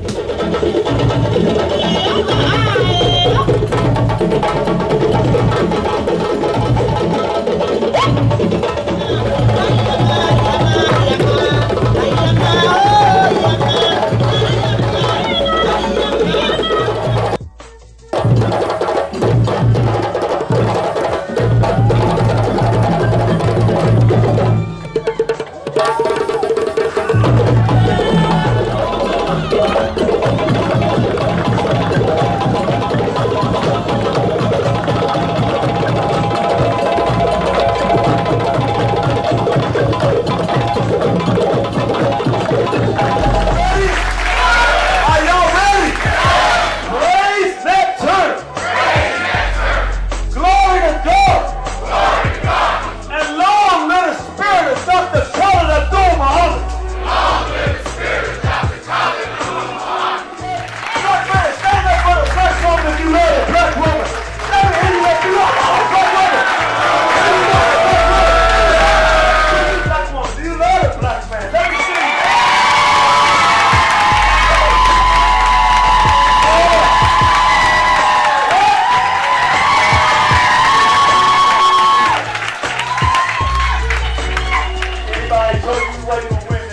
You know we got history.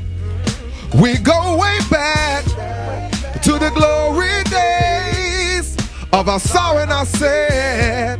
You see, I gotta be with you. I never turn my back. Cause if I did anything less, I'd be less than black. And I'd be less than a man. See, I'd be less than a king. See, black woman, you're my lady. And for you, this song I sing. We have come so far. We got so far to go. See, we have come so far. And we got so far to go.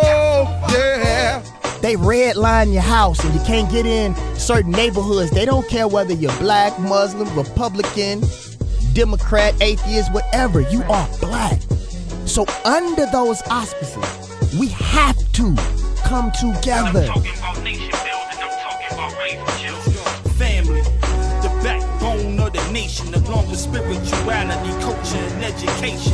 Your Negro president supporting abomination. Abomination, this is an abrasion. The black family needs saving, mental enslavement. How y'all doing? All right. The name of this song is Freedom. It's a play off of the word freedom, implying to free your mind. So I hope you guys like it.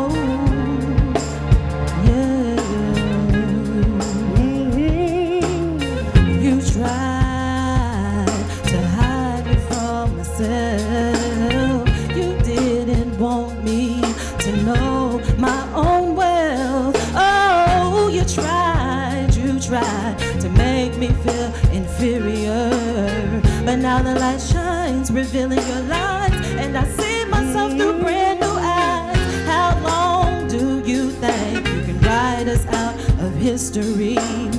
How long do you think you can call us a minority? What you have and do ain't new. My ancestors paved the way. for your cave dwelling days. All I had to do was look, and then I found the truth. In the truth I found me, and in me I got free. Oh, I've been trying so long,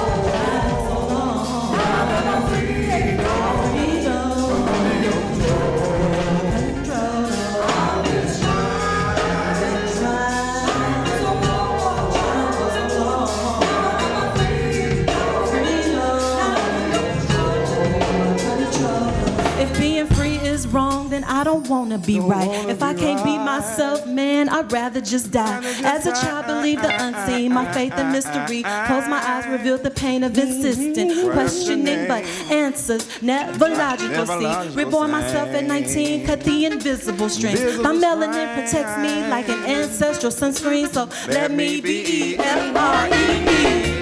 I recognize that my enemy uses hate to disguise that he wants to be me. Black people know thyself, trace your history. Before slavery, we were kings and queens, so claim superiority. It's time to wake up and no longer be blind. It's time to break the chains they placed upon our minds. By controlling our minds, they don't worry about what we do. 'Cause controlling our minds means they control our actions too. Refuse to be a victim of their mental attacks. Take your power back today, and you'll be on your way.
Y'all give Sister Jasira a strong black hand.